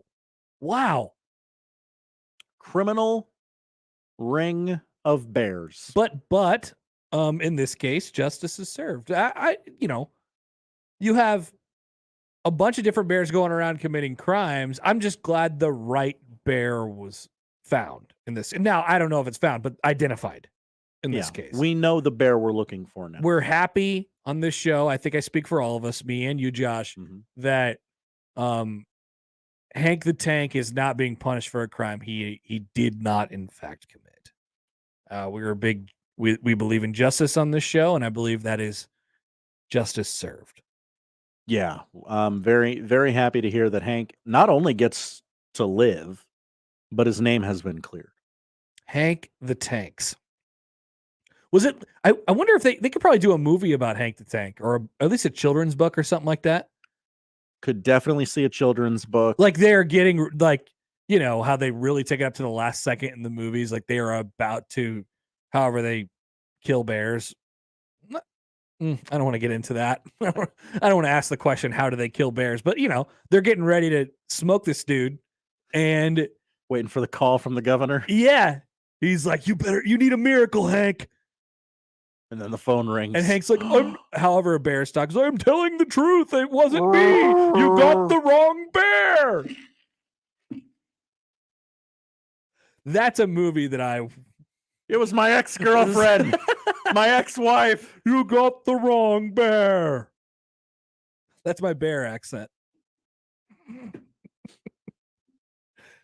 I'm sorry, Hank. We're gonna have to smoke you.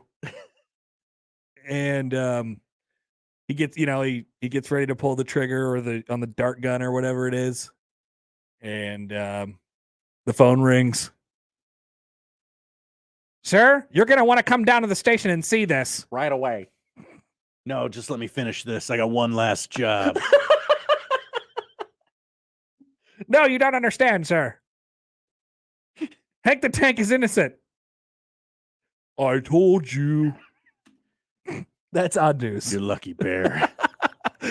Bears mauled the Today wasn't your executioner's day. family. Yeah. So he's like, got it out for bears specifically. It's not today, but it could be tomorrow. Well, I think that needs to be made, personally. There's a lot of filmmakers in the Omaha metro area. We can make this happen. Thank you, Josh. That is odd news, in which we have created a screenplay for Hank the Tank. We'll come back. More up next on 1620 The Zone. 1620 The Zone is easy to hear anywhere. On air, online, and on social media. Wherever you are, we are. 1620 The Zone. Excuse me, Carol? Hey, Dale. You finished that report I asked for? Oh, yeah, about that. I didn't get a chance to do it. No worries. You've been so busy. Really? Of course. Dale, you're our hardest worker. You should take an extra week of vacation. Are you firing me? No, I promise. Just giving you the break you deserve. Wow. Thanks, boss. You sure you're not firing me? Actually, I'm going to promote you. But first, take a week off on the company's dime. Sometimes things just get better. Like AT&T. We've invested more than $150 million to grow our wireless network coverage to over 99% of Nebraska. So you can talk, text, and share in more places than ever. Visit att.com/Nebraska and learn how to get a free smartphone when you switch to AT&T. Coverage not available everywhere. Over 99% coverage based on third-party data. Network investments based on 2018 through 2020 expenditure. If you want to be the smartest guy in the room or don't get enough sports coverage from 6A to 6B, stop by the After Hours Lounge. Jimmy Allen and Rob Love cover all things Huskers, Blue Jays, Mavs, Reavers, and high school sports from 6 to 8 p.m. every Tuesday through Friday. You can also stop by from 8 to 10 on Saturday mornings to hear the best info in regards to recruiting. Want a little extra smoke or want to find out who to bet on this weekend? Check out After Hours every Saturday. It's brought to you by Mr. Rescue Roadside Assistance and Iowa Western Community College. 1620 The Zone. Live and local, broadcasting 6A to 6P in the Host Coffee Zone studio. Host Coffee, offering office break room refreshment services to Omaha and Lincoln metro area businesses. Discover a better break room solution for your office at sales@hostcoffee.net. Hi again, everybody. Kent Pavelka, courtside, getting ready for this year's roofing season from the Rooferees at John Higgins Weather Guard, America's leading installer of Da Vinci roofs and roofs of all styles. We're expecting another year filled with good sportsmanship, fairness, and integrity. Make the right call with John Higgins Weather Guard, providing the highest level of customer service with an A+ rating from the Better Business Bureau. It's tip-off time with the Rooferees at John Higgins Weather Guard. Let's face it, credit cards are pretty much a necessity.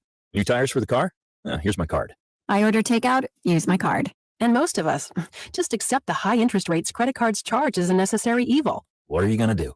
Get a low fixed-rate credit card consolidation loan from Lightstream from $5,000 to $100,000 and pay off those credit card balances. Apply online, and you could get your money as soon as the day you apply. The average credit card company charges over 19% APR, but with Lightstream, you can get a fixed rate as low as 4.98% APR with auto pay and excellent credit. Now I can pay off my high-interest credit cards and save money with a much lower rate. Apply today at lightstream.com/radio and get an additional interest rate discount. That's lightstream.com/radio. lightstream.com/radio. Subject to credit approval. Rates range from 4.98% APR to 19.99% APR and include a 0.5% auto pay discount. Lowest rate requires excellent credit. Terms and conditions apply and offers are subject to change without notice. Visit lightstream.com/radio for more information.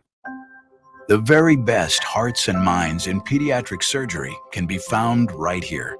Only Children's Hospital and Medical Center brings together experts in a vast range of pediatric specialties, the latest in minimally invasive, faster healing techniques, and world-class pediatric surgical suites. That's the future of pediatric medicine.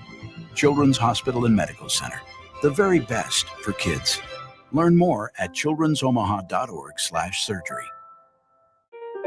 Have you wanted to speak a new language but thought it'd be too difficult or take too much time? Then try Babbel. In just 15 minutes a day, Babbel teaches you conversations that you will actually use.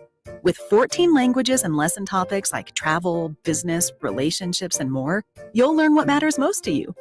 Babbel. Language for life. Learn a new language with ease. Go to Babbel.com to try for free. That's BABBEL.com.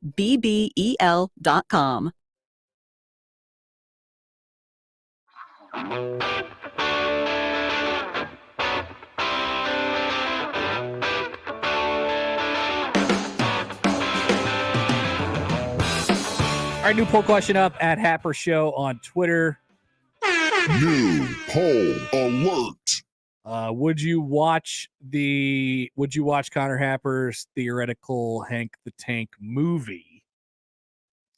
Yes or no? Simple vote at that point. I don't know how you wouldn't. I don't know how you couldn't. With what we just explained, seems like a slam dunk to me. It sounds at least as good as American Underdog. I was going to say, you watched the Kurt Warner movie last night. There's no way. I mean, it could be at least as good as that. If I can only watch one of the two, I would watch the Bear movie. Man frames bear, and there's this whole meta thing in there about the relationship of man and bear. You could really go deep if you want to. I'm thinking probably PG-13, but there's some violence, there's some danger. Sure.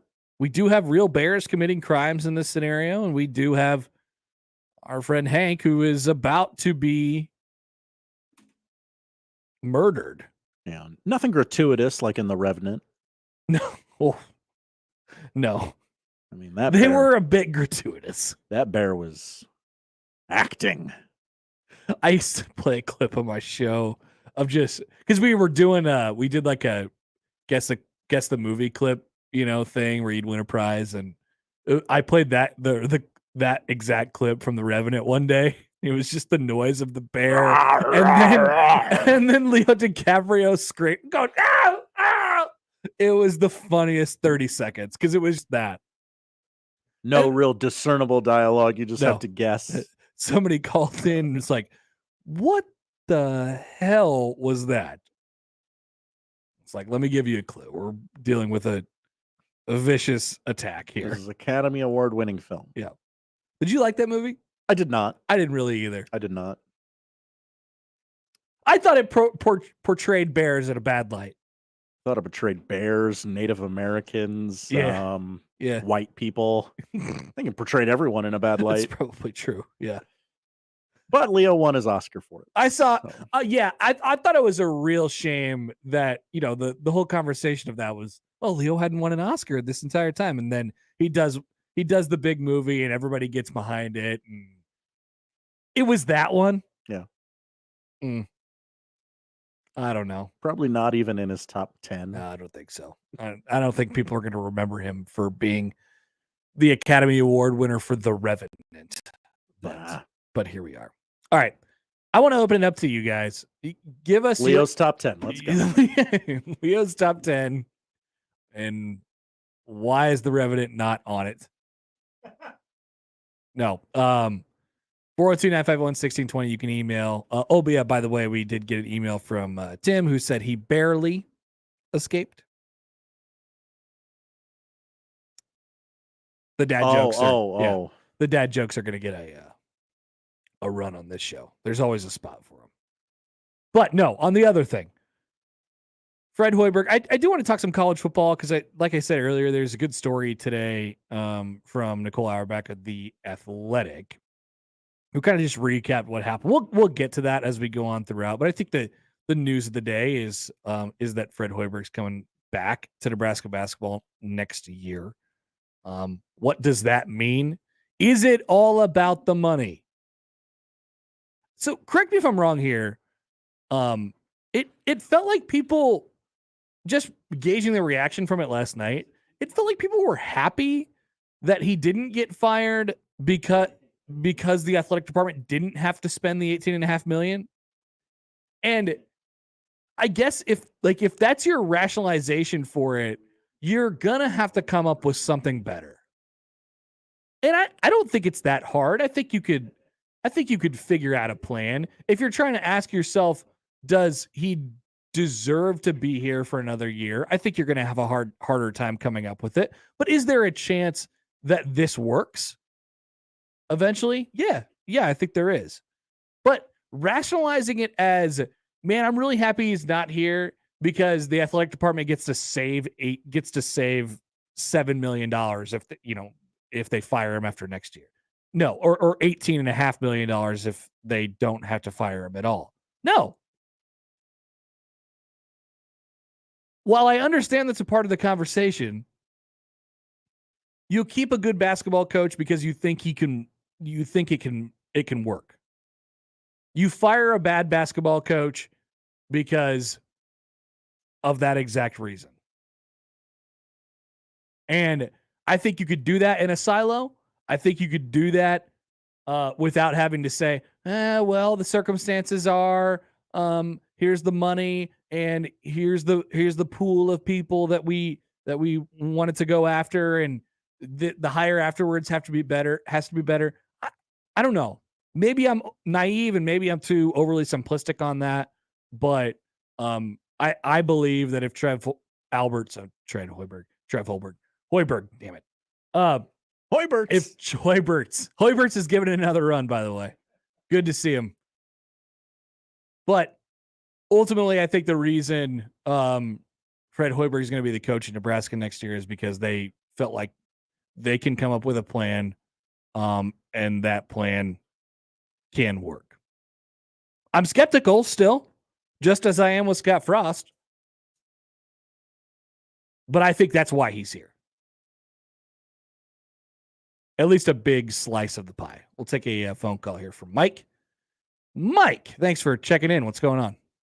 Hey, yeah, I think it all figures in, and it could be the McGowan's coming back as part of it. And I think I heard on the earlier show, Lenzer has spent a whole lot of time working with young McGowan. Yes, absolutely. And, They're Lenzer, pretty good together. I mean, some of the great NBA players say great things about what Lenzer has done for them, right? Yep. Lenzer, I think Lenzer is a pretty dang good hire, and the guy on the staff who would be whose title would be developer. I think that fits him pretty well. So could that be part of the plan? The McGowan's coming back. Well, I don't know. Maybe you have to hit the reset button on that a little bit. I wouldn't have given that a chance yesterday, and I still think there's a really, really good chance that he's not coming back. But if there's always the chance that he hears something in the pre-draft stuff that maybe his expectation of where he is as far as the draft is concerned isn't as high as he wants it to be, then he could come back. But I think it'll depend on that and maybe less the situation here. Remember, Sue I think he was told his junior year he might be lower first round, and then he ended up being the top, right? And, right. He could have left. But were you guys talking about being fans of the show Cheers the other day? Yeah, we were talking about Cheers the other day. Yeah. Now, were you fans of that offshoot Frasier? Were you fans of that show? I watched it. I don't know if I can't say that I was a fan. Josh? Same, about the same.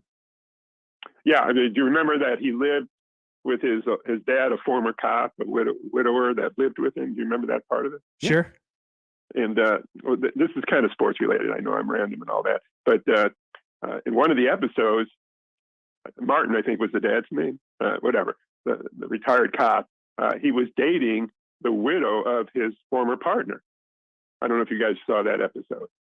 So the old man's dating, the old lady who was, the relationship between a cop and his partner. I mean, that's pretty unique. I mean, would you agree? I mean, it's special.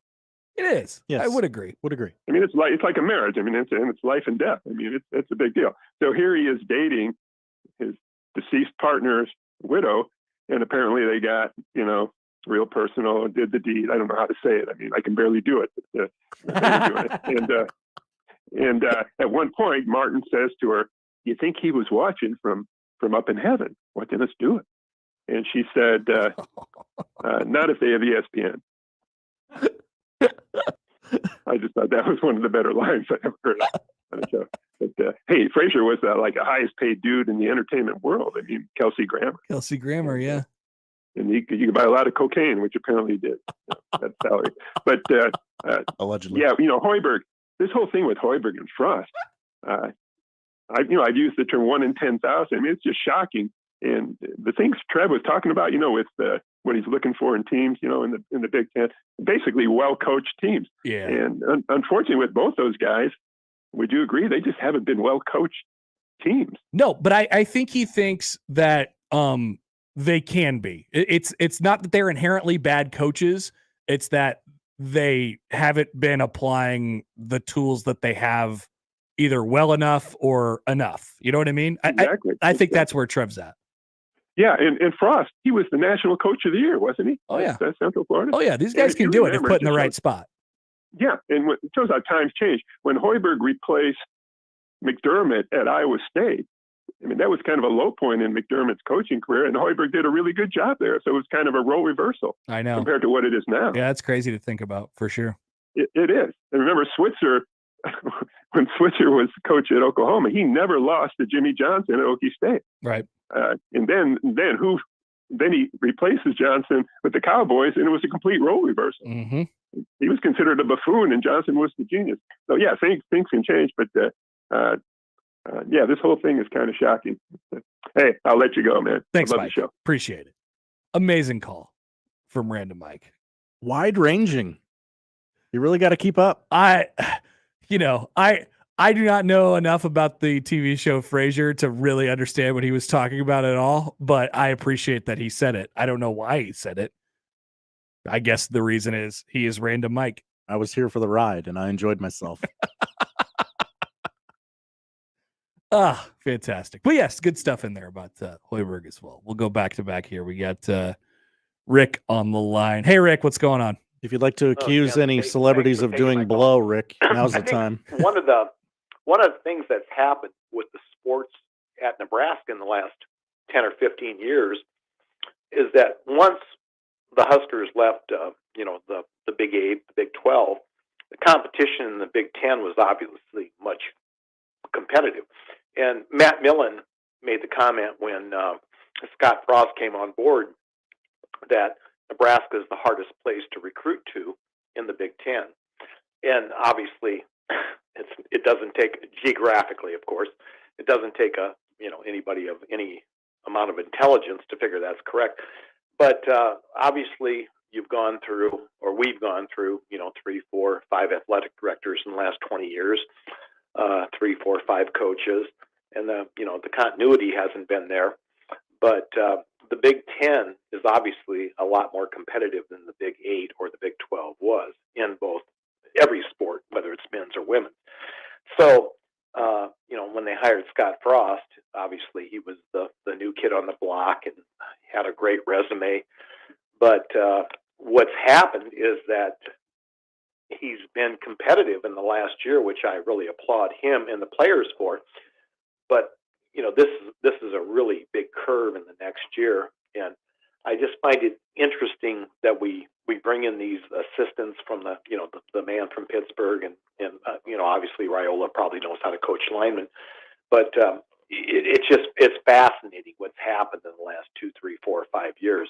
And when Bo left, Bo was going 9-3, couldn't beat the big boys, and with Hoiberg, I'm amazed. I told Nick Baugh 4 years ago that they probably should have hired Doug Woodard from Bellevue West.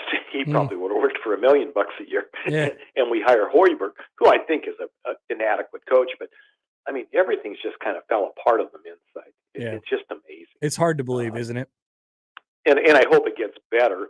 But I appreciate your venue with the talk and everything. And I just hope that the wind's going the right way and things will work out. I appreciate the program, and thank you. Yeah, thanks, Rick. Appreciate it. No, there's no doubt about it. And they're going to give it a chance to. They're going to see it through, which I think is important. like I said, I think one of the biggest unspoken pieces to this is that Trev Alberts thinks, and maybe he's, and by the way, and I've given him a lot of credit through this, and I just, mostly because I believe in the guy, but maybe he's wrong. Maybe he's wrong. Maybe he's just got two bad coaches. Okay, I was thinking about that earlier in the Josh, show. it's possible. I was thinking, okay, seems like he took a very cautious, intelligent approach now, but in 2 years, 1 year, whenever, could we look at that decision and go, well, what a coward for not firing him when he had the chance. You had a hunch and you were wrong. Yeah. Yep, that's possible. That's possible. And then you think, well, is our AD the stupid one? You know, reactionary sports fan. He's made two decisions that are I don't know about the popularity of them and if they could work, but it's certainly possible. This is why I said last night that it's probably easier to just let both of them go. Forget about the money for a second. It's probably easier to let both of them go because the person that he brings in is his. Right? So he's stuck his neck out for a couple guys who weren't his picks. Would he have picked them anyway? I don't know. There's no way of knowing that. There's no way of knowing that. But the situation that he got is the situation that he has right now. So yeah, I've given Trev a lot of credit. I like him. I think he's really good. I think he's a good leader. Is it possible that we look back in a year and say, well, all we did here was save $20 million? Yes. It's possible that you have to just do this next year. It's for sure on the table. But I think Trev's hunch is here, and like I said, he this is on him now too. He's sticking his neck out there for these guys. His hunch is he's got a couple coaches who he can get more out of if put in the right situations and if given more direction. That is the key thing that Trev Alberts brings to the table that Bill Moose just didn't. Bill Moose's thing was, we're going to hire these guys, and because of who they are, they will work. It lacked detail, and I'm not like I said, I'm not saying that those were the wrong guys, but it lacked detail and it lacked direction. That's what Trev Alberts brings to the table. That's the stuff that he loves doing, and I think in his mind, he thinks with that attention to detail, he can make both of these guys work. Or they can work because of the direction that is given to them. Does that make sense? Like, I think that's kind of where we're at with this thing right now. And like I said, maybe we're looking back in a year and just saying this, never mind. You got two dead coaches and it just ain't going to work. I don't know. I don't know if that's the case. But the year may or may not tell. All right, 402-951-1620. Let's take another phone call here. Why don't we? From Eric. What's going on, Eric? Hey, what's going on, guys? Hey, it's going to be real quick. I'm kind of with you. I trust Trev. I kind of see what he's attempting to do, but I'm curious if the fan base is going to give him the time that he thinks these guys need to get the job done. Because football's obviously, that's pretty cut and dried what they need to do. But I just don't see Fred turning that disaster around in even a year. I mean, even if Bryce comes back, I think that program's so damaged that they're going to need more time than what Fred's going to be allowed. But maybe. I'm just kind of curious what you guys think. Yeah, Eric, thanks for the call. That's the good part about his position, because while he is given them the leeway and the opportunity to figure things out, whether it's in a year or in 2 years or whatever it might be, the message is now received. You're on the clock. The urgency is there, right? And that's another thing that I appreciate. Like I said, there just wasn't any of that with the previous administration. So he's made it very clear of what the expectations are, what acceptable teams are, right? He detailed that. He's detailed that a lot over the last couple of months. I've mentioned this a million times since being on the show already, but just having that conversation with him back in the summer, he talked about how coaches are better within the boundaries. That they think they want the freedom to do whatever they want. They think they want autonomy, but they need direction. They need details. And I think they didn't have that and are maybe going to get it this time around with the appropriate changes. Like I said, it all comes back to the idea of he didn't think that these guys had the capacity to get it done. They would just be gone. I don't think he came in here and said these coaches are duds and there's just no way we do it. Obviously, the money factors into that. But I think he sees something in it. Is he sticking his head out there for him? Yeah, he is. So is a part of it on him? Yep. And that's a part of the equation too. All right, so we'll take your thoughts on that. 951-1620. You can email Connor at 1620thezone.com. We're streaming on YouTube and on Twitch, 1620 The Zone TV. You can check us out there as well. We'll come back. More up next on the Connor Happer Show on 1620 The Zone. Live from the Host Coffee Studio, this is 1620 The Zone. Email unsportsmanlike conduct on the Equitable Bank Zone inbox with whatever is on your mind, from your hot takes to what you think is one. The Zone inbox is brought to you by Equitable Bank. We take banking personally. We want to hear from you on the Equitable Bank Zone inbox. That dinner was delicious. What's next? I'm thinking just the check. Do you frequently have gas, bloating, diarrhea, stomach pain, or loose, oily stools after eating? One or more of these symptoms could be a sign of exocrine pancreatic insufficiency, or EPI, and it may be time to talk to your doctor. If you have EPI, Creon may be right for you. Creon, pancrelipase, is an oral prescription medication that treats EPI. Creon replaces enzymes you may be missing to help you break down food properly. Creon may increase your chance of fibrosis and colonopathy, a rare bowel disorder. Do not chew capsules or contents, as this may cause mouth irritation. Tell your doctor if you have unusual or severe stomach pain, bloating, trouble passing stool, nausea, vomiting, diarrhea, worsening of painful swollen joints, or allergic reactions. Other side effects may include changes in blood sugars, gas, dizziness, or sore throat and cough. These are not all the side effects of Creon. Talk to your doctor about Creon, the #1 prescribed EPI treatment, and visit gocreon.com. That's GOCREON.com. Or call 1-800-633-9110. Finally, a bed that senses snoring and automatically responds. Meet the Ergo Smart Base from Tempur-Pedic, our first system that detects snoring, then automatically adjusts by raising the bed. Get your best sleep all night, every night.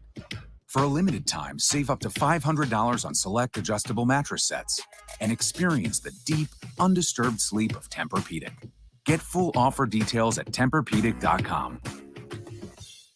Listen to Woodhouse Auto Family Blue Jay Overtime, the Creighton men's basketball postgame show on 1620 The Zone, and live from the downtown Addie Sports Bar and Grill on 10th Street right after every home game, exclusively on your home for Creighton Blue Jays, 1620 The Zone.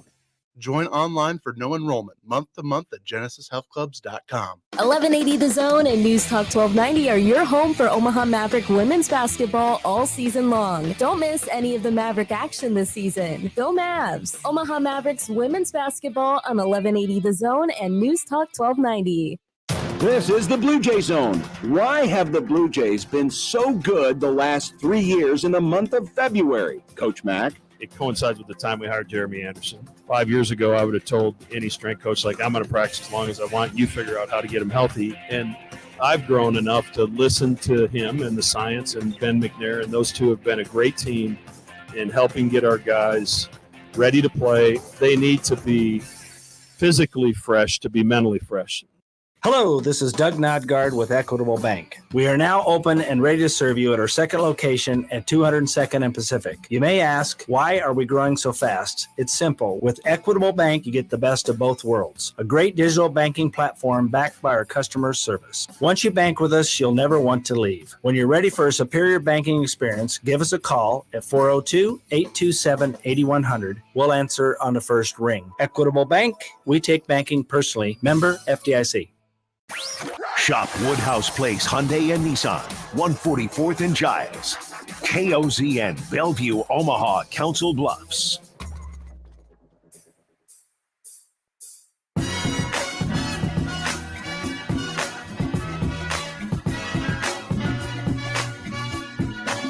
Hey, we got a comment on our YouTube. Dare you to use the bear accent during the crossover. Hey, look, there's. Hey, Damon, you're on TV. Yeah, We're on the streaming internet. on YouTube and Twitch. You much of a Twitch guy, Damon? Yeah, big Twitch guy. Big Twitch guy. Quick Twitch. He's a quick blinker.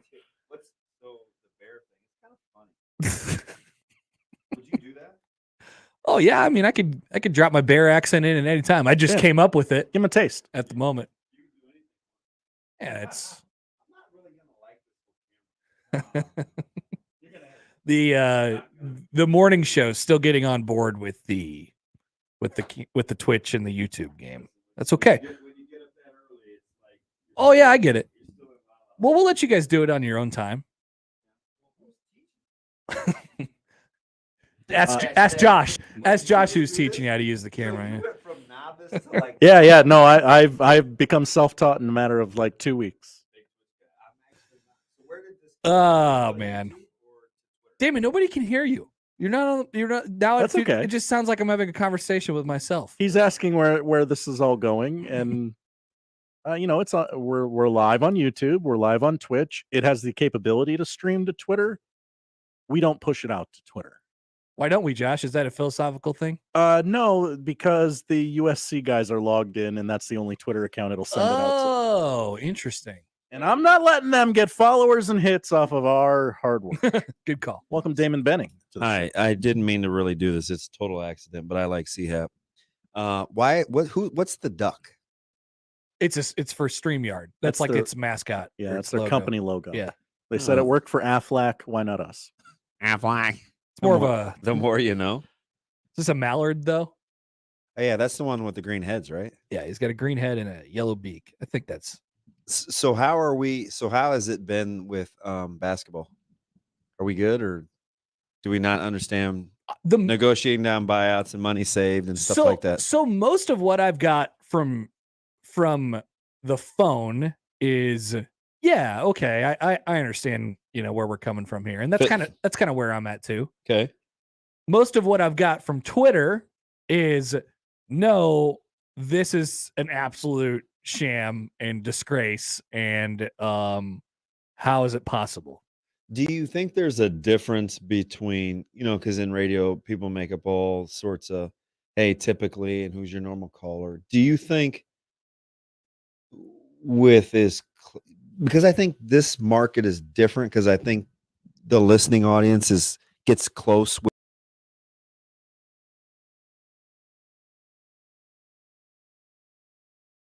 X amount of people that don't call, do or don't represent what the masses think in this market? Yeah, I don't know. Because I didn't get one person to call and say, not one, I don't understand what Trev is doing. Social media is different. And granted, not everybody's going to call a show. Yeah, that's basically what's happened here too. Okay, but do you think the fact that it's less personal to tweet makes the hot takes It makes it easier to spit out? Yeah, it makes it easier. Because a lot of people have opinions on what they think you mean or whatever, and they want a Twitter exchange. But you're right, though. If you were But mad, if I said call 951-16, it's like, oh, no. But if you were mad about it, and the people could tell that you felt some type of way about it, then you would probably get calls like that. It mirrors that. So if I wasn't chill, like they wouldn't. That'd be my guess. Yeah. I wonder, because I don't think. I mean, do we have that much stroke? Well, I don't know. So if you got fired up, you think you'd get fired up calls? Yeah. Yep. So what about if somebody just disagrees with you? They just disagree from afar?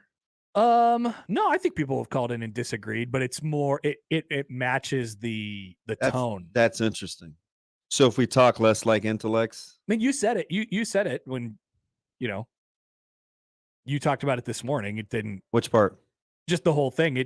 You're pretty like, we'll see how this goes. Yeah. that type of thing. And that's kind of what you got. Well, you can talk me off of it though. I see. I'm with you there too. Yeah. Right. Yeah. That's even the kind of co-host I want. Like, if I'm missing something or what, like, let's talk about it. I agree. You don't have to just roll with it. Yep. Because good chance I could be wrong. Yeah. So call in and yell at us and say that we're. And you don't even have to yell. You could be like, hey, like, I don't know what's like, you could have said, hey, DB, like, let's say he crunched the numbers at PBA and he averaged 5,500 in attendance. And on average, this is what a 5,500 attendance what I crowd looks like. Like, how is that pit against saving $4.5 million? And then I would say, well, in 2020, there was a $2.6 million surplus. So right now, from Trev's vantage point, he's ahead. Mm-hmm. And if that number, or whatever it would be, I just say that because it's whatever, but right. What I've tried to do is explain why I think they landed on the decision that they did. Yeah. And kept it there. Do you look at it? I'm curious because we're all Josh and I are closer, but I like your perspective because it's sometimes a little bit more fresh than the way that I think. Do you think people look at buyouts and say, we always talk about it and that's too much money? Whomever has to pay the buyouts or responsible for it would say just the opposite. They're not worth that money, right. Because it's that person having that person, right? Yeah. Do you think, is it as simple sometimes as they're not worth that money? This is part of what I've talked about today too. Like, that's obviously that's not 100% of the pie. Like, right? Yeah. Well, based on what he described, no. Yeah. Right? Like, if you're taking him at face value, we're missing something. So I want to talk about it in different terms. Like, I want to talk about it from the perspective of,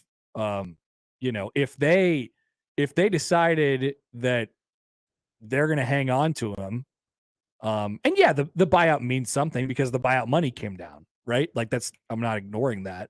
But if they felt like he could continue being their head coach and it had a chance, that's why he's here. Yeah, it's interesting too because they obviously felt like there was something to work with, just like with Frost. We somehow think sports is different or is differentiated between real life, right? Like, sports is some make-believe world, and one of the things that we try to do on our show is we like the crossover, the real life, so people it sparks thought, right? Yeah. There's a reason, there's a place that it came from. It's cheaper to keep her when it comes to divorce, right? There's a reason you go to counseling versus getting a divorce. Sure. There's fiscal attachments that come with decision making. So why do you think it's such a foreign concept where we say, gosh, you know what? Like, how much would this decision cost me versus what am I willing to put up with? Yep. Do we really think that sports is any different than like what the real world would be like? Right. Or do we just think like there's this secret infinite stash of money where it's what you got to do? And you could go into it with an amount of skepticism. Like, I'm skeptical. I don't know it's going to work. I don't know. If you're a couple, have you ever done anything just for the kids? Right. Could potentially be an athletic director looks at it like, what's in it for the kids? I just don't. But we all of a sudden we draw this magical distinction line like, nah, that's good over here in this area of life. But man, when it comes to overseeing sports, you can't be like that. Like, all of a sudden, are we different people? Yeah. That's interesting. Right? That's how I think about it. It's like, well, gosh, this is what I want to do. But how much would it cost me? Right. I mean, if you're not asking yourself that question, then what, And what are you? Don't we always ask daily? If you don't love your job, you say, what am I willing to put up with? Mm-hmm. But when it comes to this, we should probably and I'm not defending or anything. I'm just trying to give people a glimpse in how I think you have to think about it. It's not, I don't know, but we don't want to like talk about that kind of stuff. Yeah. And I tend to give a pretty big, like, we get this from Shangping Appreciation Club. He said, can we not? I actually like it. It's pretty funny. If it's I assume, but I don't want to. If it's not, I apologize. But he says, can we not give any benefit of the doubt to Alberts for making this decision for Hoiberg? He's 6-46 in conference. The buyout is still $11 million next year. This was objectively a bad decision. But this is what I've been explaining the whole show. Like I am kind of giving the benefit of the doubt to Trev a little bit because I like his process. I like the way he goes about his business. Yeah. And I know what the record's been. It's bad. And I was just talking about yesterday. I don't think he comes back. Yeah, that's actually pretty good. And that Twitter account is pretty good. So what if Trev is ultimately a fixer? What if he wants to fix it?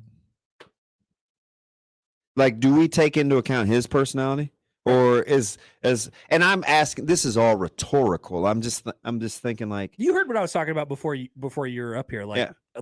I think he sees two coaches who he can give more tools to. So if he can help. So I like that, because you're thinking, all right, so from a Trev standpoint, have I given it all I could give? Have I exhausted every option before I have to kick this guy out? Yeah, I kind of like that, because I wouldn't have worded it like that. I don't even know if I thought about it from that perspective. Yeah. Right? Like, have I given them every opportunity I could to be successful? And if he feels no, there's probably some sort of, and some of that's on the previous administration, guilt or feeling that if you're going to ask people to be accountable for that much money and you haven't given it the old college try. Mm-hmm. Right? That would be like somebody saying, hey, listen, before you take it to place X and spend all that money, let me see if I can fix it. Can we work with this? Is there something to work with? That's interesting. I mean, I like that, because I could see that, because that does actually fit his personality.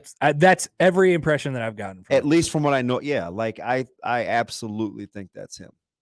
But he's a details guy. He's in the nitty gritty. And you know what I think? I think it is the other part of it is I think he has this internal responsibility to make sure before he chastises you for not being your best, he wants to make sure he did his. Yep. Right? Does that make sense? It's a two-way street. Yeah. I see. The way you guys worded it kind of sparked that thought, but then I pit it against his personality. I think it's spot on. I think he wants to make sure that he's exhausted. She's amazing, by the way. Like, pretty much one of my favorites.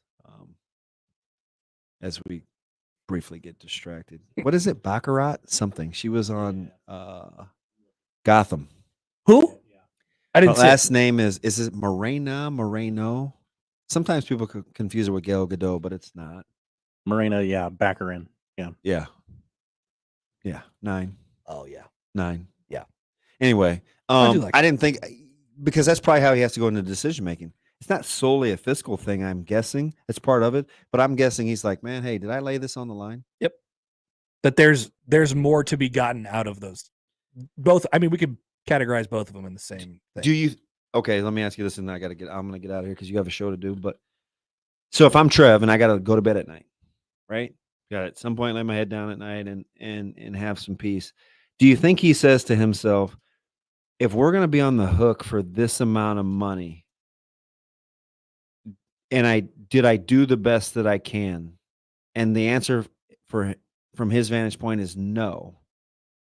Are we okay with that? What? Yeah. Right. Or do we think, well, what about me as a season ticket holder? Like, I don't enjoy this product. He's maybe can we at least rationalize with that? Maybe to his detriment. He's not a quick fix guy. Like I don't think he wants to take the easy way out. Yeah. You know, like, and if he did, they could have got together $18.5 million and they would have done it. It's more of, what can we do for you? How can we help you? What guidance can we give you? And also, he talks about the meetings nonstop with the two. Here's what I see. God, that would be so hard, you guys. To draw the line between being a player, a competitive player, a guy that knows a little bit about chemistry and camaraderie, to not be heavy-handed in the day-to-day. That's a key. Right? Like, Can you imagine? Hey, I know this. I can see it, but is everybody cool with me stepping over this? Yep. This boundary here? Like, he used basketball terms, right? Mm-hmm. Offense, defense, rebounding, whatever. Toughness. Right. Did that That's his personality, right? That didn't sound like an athletic director. No. That sounded like an athlete that wants the teams that he's overseeing to exude some of those qualities. Be a certain thing. Here's what I see, and I want to give you all the tools to help. And here's what I think you have to. And he makes it very clear. He's done it both times. Potential changes, that's going to be on the coach, right? That's going to be their thing. Yeah. And it is. So they get the chance to do that. Are you surprised that Coach Hoiberg wanted to be here? I wondered about it. God, it could be when he was hired. A I long that. season, right? I don't like next year if Keita and I don't know that and I'm Lloyd and Steve if some of that doesn't pan out, like there's nowhere to go. Right. I asked that question earlier in the season. I was like, does he want to be here? It didn't seem like it. I don't know that I'm surprised, but I wondered. So if you have to wonder, you know that probably some of it's means probably something. just his communication style, right? Yep. But Trev said 3 times. Fred wants to be here. He wants to be here. He likes being here. Mm-hmm. I and think he wants to make it work. I think even he needed to know that. Yeah. Right? Anyway, stuff, man. The more you know. Thanks, Damon. Have a good rest of the show. Thanks for stopping by. Why don't we take a quick break here real quick. We'll get to a call on the other side. If it's still waiting for us, you guys can join in on the show as well. 402-951-1620. How about that? A little surprise drop in from Damon Benning. He's double crossover Friday. Double crossover Friday. It's by the way, it's 1:00. So don't change your clocks or anything like that. You're not. It's not 10. You are late for work. If you thought that was the crossover, it's nearly 1:00. Simple's going to join us a little bit later, probably to close out the show. Speaking of the basketball conversation, he'll be fresh off a conversation with the AD. So we'll get his thoughts on that. We'll come back with more up next on the Connor Happer Show on 1620 The Zone. Zone, taste of our takes. Sharp and Benning in the morning. Eric Chenander joins us now. So you don't pay attention to Twitter. Do you pay attention to Sports Talk Radio? Only you guys. That's it. What's a day look like for the defensive coordinator at Nebraska? Yeah, well, as you guys know, it's the way that things are shaped up in the current football landscape. Recruiting never stops, so you're always blocking out time for that. For more, tune in every day to 1620 AM or go to 1620thezone.com. Your Omaha area forecast from the Godfather's Pizza Weather Center and KETV News Watch 7 on 1620 The Zone. Bright and brisk this afternoon with a high near 25 degrees in Omaha, but still feeling like the teens to lower 20s with light winds. Clear tonight and cold. Low near 13, but feeling like about 0 to 5 degrees thanks to wind chill. Heading into the weekend, temperatures are bouncing back to the 40s and 50s with plenty of sunshine. I'm meteorologist Caitlin Harvey with KTV News Watch 7. More with Connor and Josh after this. We're going to have an extensive professional relationship, my man. On 1620, The Zone.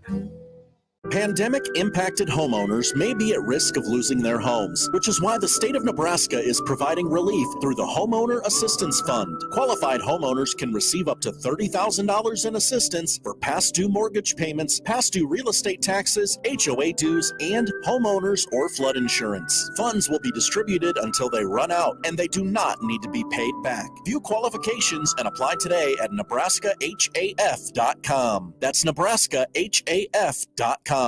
Listen, if you've been putting it off, don't do it anymore. It's Nikki for my friends at Kugler Vision. Now, before I had my procedure done with Dr. Kugler at Kugler Vision, everybody I talked to said, I wish I would have done it sooner, and I get it now. Schedule your vision correction procedure today at KuglerVision.com. It's that time of year again. He's back. Old Man Winter has arrived. If you notice the cold air leaking through your home's windows, give J-Tech Construction a call for a free estimate. Keep winter cold outdoors where it belongs. Let the official exterior experts, J-Tech Construction, upgrade you to triple pane replacement windows and start saving money on your energy bills. The winter cold doesn't have to mean higher heating costs. Get all the details by going to yourexteriorexperts.com and get started. Join online for no enrollment month to month at genesishealthclubs.com. Equitable Bank. We take banking personally. EquitableOnline.com. Your Omaha hockey team is back home at Baxter Arena this weekend to take on Denver for their second-to-last home series. Tonight's pregame is at 6:30 with puck drop at 7:07. It's UNO versus Denver on your home for Mavericks hockey, 1180 The Zone. Hey, how's it going? I'm one of the 8 blue 2022 Ford F-150 XLT Super Crew Flex Fuel trucks you could win playing $2 trucks and bucks from the Nebraska Lottery. Now, before you buy a ticket, there's a few ground rules I need to lay down. Number 1, if you win me, drive me. I hate sitting in your garage staring at the garbage cans and plastic Santa. Let's find a muddy road somewhere and go nuts. Number 2, I prefer being hand-washed and waxed. And I don't like electric buffers. They tickle. Oh, yeah. And number 3, no fuzzy dice, bobbleheads, or lavender air fresheners. I got a reputation to protect. Trucks and Bucks is back, and you could win one of 8 blue 2022 Ford F-150 XLT Super Crew Flex Fuel trucks. Ford F-150 is a registered trademark owned and licensed by Ford Motor Company. Top prize odds 1 in 336,000. Have you wanted to speak a new language but thought it'd be too difficult or take too much time? Then try Babbel. In just 15 minutes a day, Babbel teaches you conversations that you will actually use. With 14 languages and lesson topics like travel, business, relationships, and more, you'll learn what matters most to you. Babbel. Language for life. Learn a new language with ease. Go to Babbel.com to try for free. That's BABBEL.com.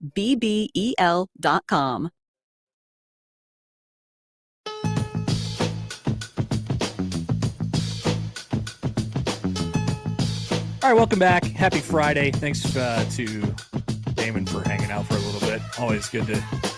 It's like whoever walks in the room is like, pull up a microphone. Let's talk. Let's talk Let's about chat it. some hoops. Yeah, I'm down. We're the bartender. Ha! I like it. Saddle up, partner. I like it. Why don't we take a phone call? We've kept Arthur waiting for quite some time now. Arthur, thanks for hanging on. What's going on? Hey, okay, I'll make it quick. As a newcomer, you're doing a good show. I'm getting love your show as a good newcomer. Okay? Thanks, Arthur. Appreciate that. No problem. Okay, I'm going to try to do my best to solve this whole situation.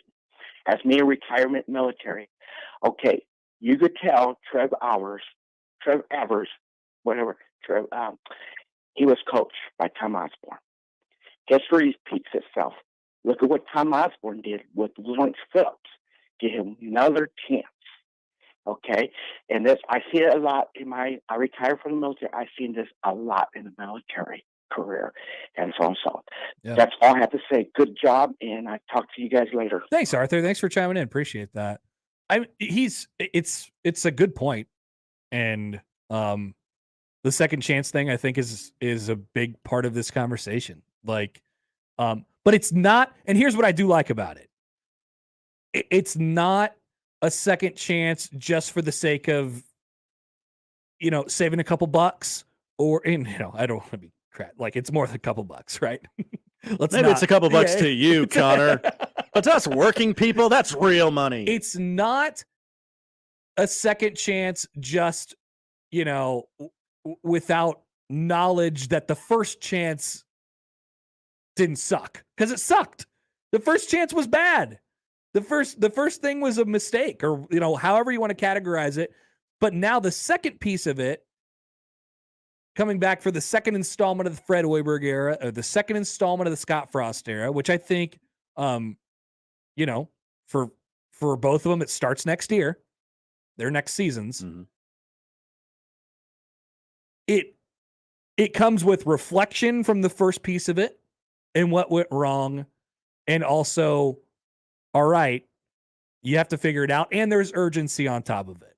And you have the administration support. Here's what we're going to do to help you. And you'll have all the tools.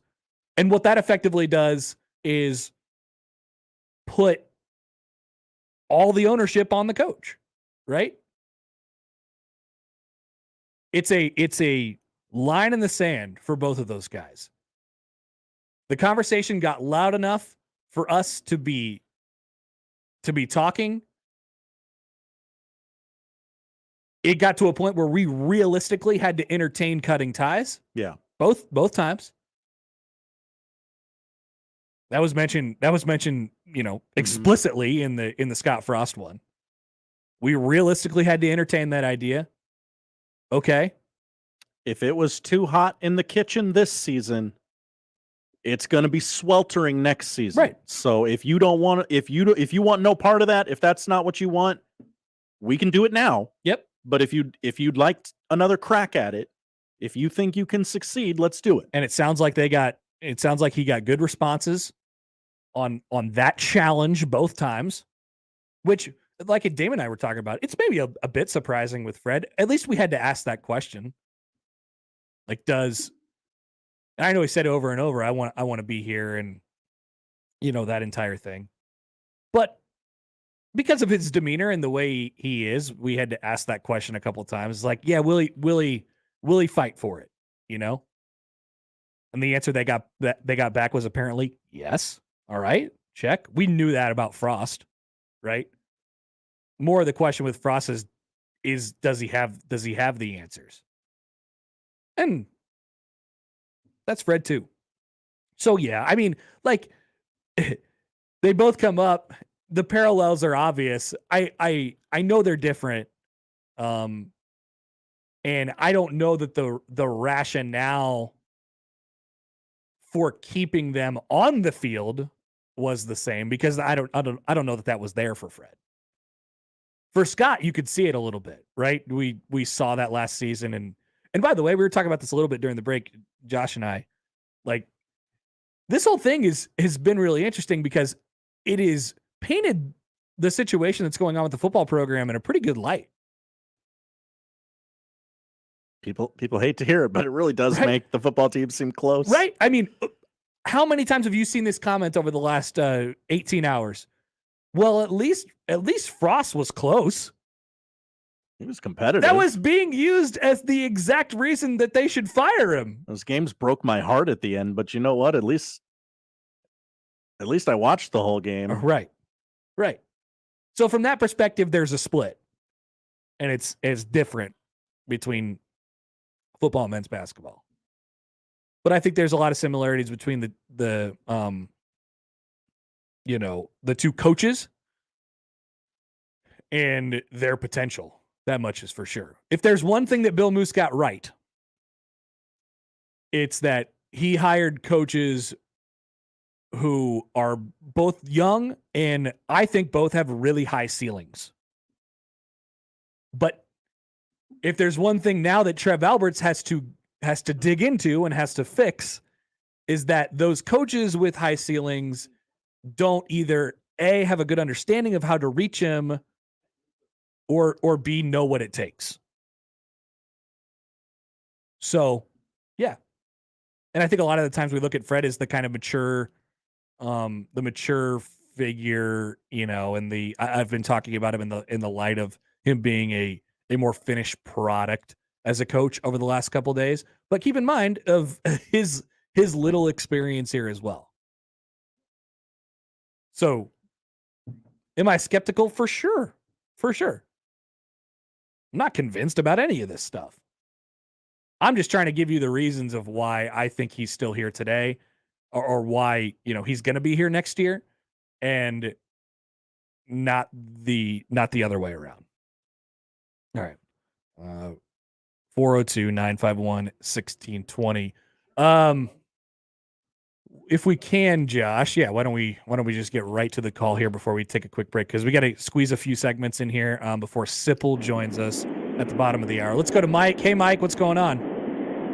Hey, your discussion brought to mind when Frank Solich got fired at Nebraska, and he spent a year looking at different football programs and things that they were doing, and that work that he did in that year paid off when he went to Ohio and was, I believe, their most successful coach ever. No doubt. But I think what Alberts has done is given both Frost and Hoiberg that year, like Solich's. Mike, we lose you? Sounds like we did. not just yourself, but your own team, you don't belong there. So I think that's what he's given both of them, and hopefully they take advantage of it. I think, But thanks for taking my call. Thank you, Mike. I appreciate that. Mike joins the endless club of Mikes that call into the show or are part of it. There's so many. It has to be a bit y'all are doing. From now on, the rule is everyone who calls into this show is named Mike. I don't care what your actual name is, Josh. When you put that name on the screen so I can see who's calling in, just type Mike. Mike. Hey, Mike. Hey, Mike. What's going on, Mike? You cut out there a little bit during the call, Mike, but I get the point. Yeah, I think you're right. And it's the patient side of things, and maybe it could end up being wrong at the end of the day. Yep, that's possible. Like I said, it's possible that we're looking at this at the end and just like, yeah, well, you got dud coaches, and it just didn't work out, and we tried, but I think he thinks, Trev Alberts anyway, thinks that they got to give this their best shot. And maybe the previous administration wasn't. So maybe in his mind, to go right up against that, the idea that maybe these guys are just bad. The thought is that they aren't bad. They just, weren't being utilized in the right way or didn't know how to get there. The fixer, But the fixer can only fix so much, and that possibility's out there too. All right. More up next on the we got to talk about this college football playoff expansion thing. I got a trivia question to ask still. That one's still hanging over me. I got to get revenge after the dud. See, this is my second chance. This is my second chance, and I am my own Trev Alberts in this situation. Yeah. To compete with other radio trivia contests, you got to play defense against yourself because you need a bunch of listeners to come in and win. Yeah. You got to play fast. Yeah. Don't dawdle. It's all good advice. Got to hit it out of the park. Maybe you're my Trev Alberts in this case. All right. More up next here on the Connor Happer Show on 1620 The Zone. Firing you would be expensive. 1620 The Zone is easy to hear anywhere. On air, online, and on social media. Wherever you are, we are. 1620 The Zone. Many people go back to the dealership out of habit or because they think the dealer is the only one who knows how to fix their car. At Omaha Car Care, we offer a better option. We have ASE certified technicians, the technology to service any vehicle, and free loaner cars. The dealer will sell you a package of services. We'll provide the service you want for your car as your trusted partner. I'm Rick Betker, owner of Omaha Car Care, and we'll be along for the ride. Guys, let's face it, there is a time when you just need to get out of the house, to have your own place, to be with the guys, or just a quiet, relaxing place for yourself. Well, Hearth Cigars and Pipes Lounge hears you loud and clear. Settle in. Escape to Hearth Cigars and Pipes Lounge for an incredible selection plus premium cocktails, a knowledgeable, friendly staff, state-of-the-art humidor, and incredible lounge. Hearth Cigars and Pipes Lounge, just off I-680 at 48th Street next to Cubby's. With PatriotSoftware.com, accounting and payroll, keep your time and money. Mike Campbell here, serial entrepreneur. I started my first business in the basement of a factory over 30 years ago. We had no heat and no air conditioning. Instead of customers, our office visitors were rats, birds, flies, and snakes. Our office flooded often, and we used blankets as our office walls. We were broke and needed help. That's why I created Patriot Software, to help small business owners with simple payroll for 1 to 100 employees. And if you need help, we will help you for free. Go to PatriotSoftware.com. Use promo code RADIO and get 2 months of payroll processing free. That's PatriotSoftware.com. With PatriotSoftware.com, accounting and payroll, keep your time and money. Bitcoin, Ethereum, Dogecoin. Get the lowdown on all things cryptocurrency on the Coin Bureau podcast, your home for unbiased crypto knowledge. Hosts Guy Turner and Mike Mooch share the latest tips and tricks, providing education about cryptocurrency without the hype. I had to go back and think about money in general Yeah. and how I understood it. And once I got that all square, I found that Bitcoin and crypto Made more sense. Exactly. Yeah. Listen to the Coin Bureau podcast wherever you get your podcasts. Since this is a radio commercial, you can't see the people standing behind me. They're the Langfeld family. Everybody wave. Oh, sorry. You can't see them because radio. Anyway, the Langfelds are the family behind Langfeld Overhead Door, where they proudly install Midland garage doors to fit any space and style. And they don't take a backseat to anyone when it comes to their service. Because if something goes wrong, it's their name on the line. So they're going to make sure it goes right every single time. Langfeld Overhead Door, 402-234-2700. Here's this week's Maverick Minute. Omaha Hockey proved it intends to be a factor in the NCHC postseason seeding by sweeping the preseason team picked to win the league. The Mavericks backed up their 5-2 win over number 8 St. Cloud State Friday with a 5-1 victory on Saturday at Baxter Arena. They're now in a 5th place tie with the Huskies in league standings. Omaha welcomes Denver to Baxter Arena this weekend. And that's your Maverick Minute on your home for the Mavs. 1620 The Zone, 1180 The Zone, and News Talk 1290. Have you wanted to speak a new language but thought it'd be too difficult or take too much time? Then try Babbel.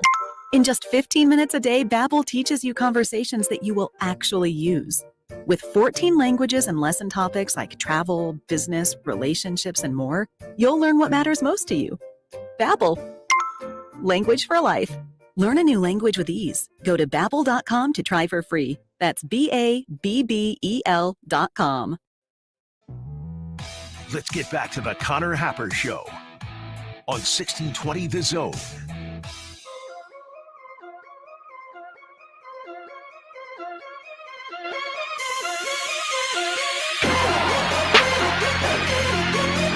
All right, listen up. Whoa, here we go. Your chance to get the VIP watch party out at the Horseshoe on the first 2 days of the tournament. We're giving 2 of them away, one for each day, Thursday, March 17th, Friday, March 18th. We've been qualifying people all week. We've been setting people up all week. You cannot win this unless you are qualified, then we'll draw. Okay, so you and 9 of your friends hanging out in your own VIP seating area, along with, I believe, either Gary or Josh, depending on the day, from here at 1620 The Zone, and your food and beverages courtesy of Brookside Medical. Listen this week, and I believe next, maybe just this week. We've registered enough people at this point. Get the drawing. One of your final opportunities coming up right now. Here's what you have to do. Answer this sports knowledge question. It's a good one. Current sports knowledge question. And it's not as hard as who's the second leading freshman scorer in the Big East, I don't think. Or Big 10. See, you didn't even know the question. Here we go. Josh, I won't take any of your criticisms right now. This is a very important moment for me. Third caller at 402-951-1620. To tell, and that caller needs to tell Josh the answer to this question. Who is the top team in the Big East according to the net rankings? Miami. Would have been right a long time ago. Nah. Well, I had fun playing. Thanks. Not anymore. Many, many years ago, maybe. Actually, the net rankings didn't exist, so that would have never been right. Who is the number 1 team in the Big East according to the net rankings? You tell Josh you're going to get qualified. All right. Josh is going to let me know when we have a winner, and we are going to move on for the moment. Okay, so we do have huge games this weekend, by the way. And I know the Creighton conversation has been largely turned in a different direction. They have a huge game. I mean, they have a chance to really punch their ticket tomorrow at Providence at the Dunk. Now, in this season of, I think I've come on this show probably 4 or 5 times and said, man, that was a really good win for Creighton last night. And it kind of culminated the other night with that win at St. John's, the way that kind of came together. A couple of huge wins on the road over the last few for the Jays.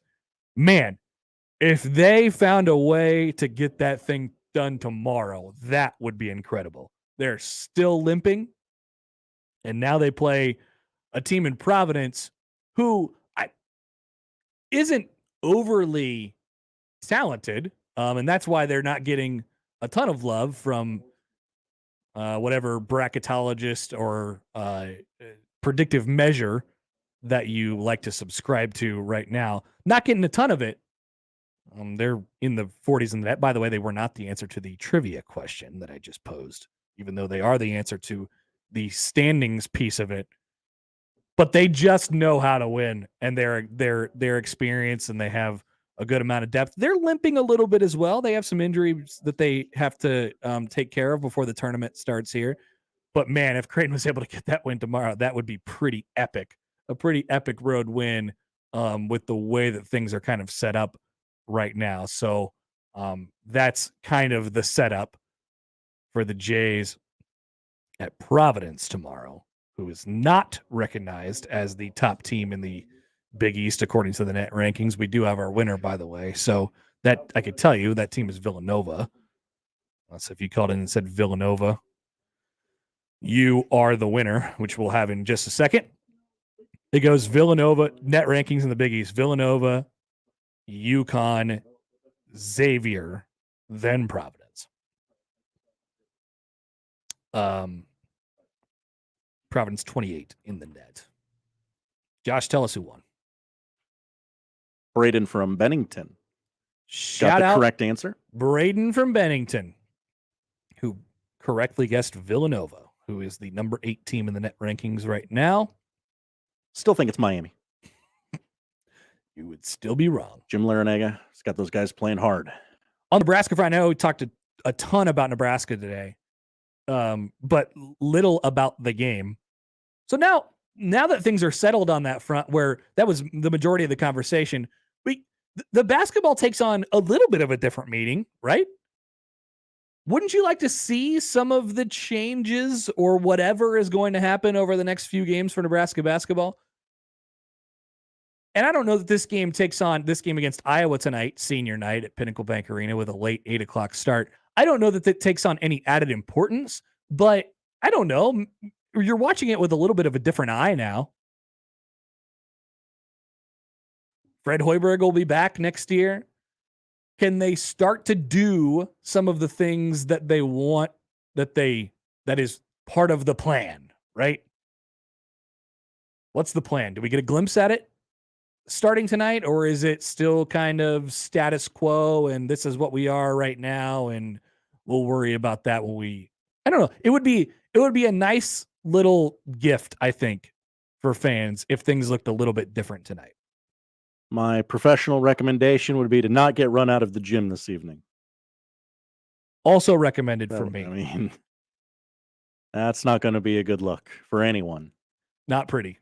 The jokes will write themselves at that point. Right? I mean, for all the people talking about the money and not spending the money right now, those will be really, really out there if they get wiped off the floor tonight by Iowa on their home court on senior night. Yeah. Has a chance to be an ugly scene. Hope it's not. Don't totally have my hopes up, though. And UNO's at St. Thomas, by the way. And you can hear Gary's call on Zone 2 on 1180. Against the Tommies. But nothing is really on the line because they're going to the Summit League tournament. They've already clinched that 8 seed.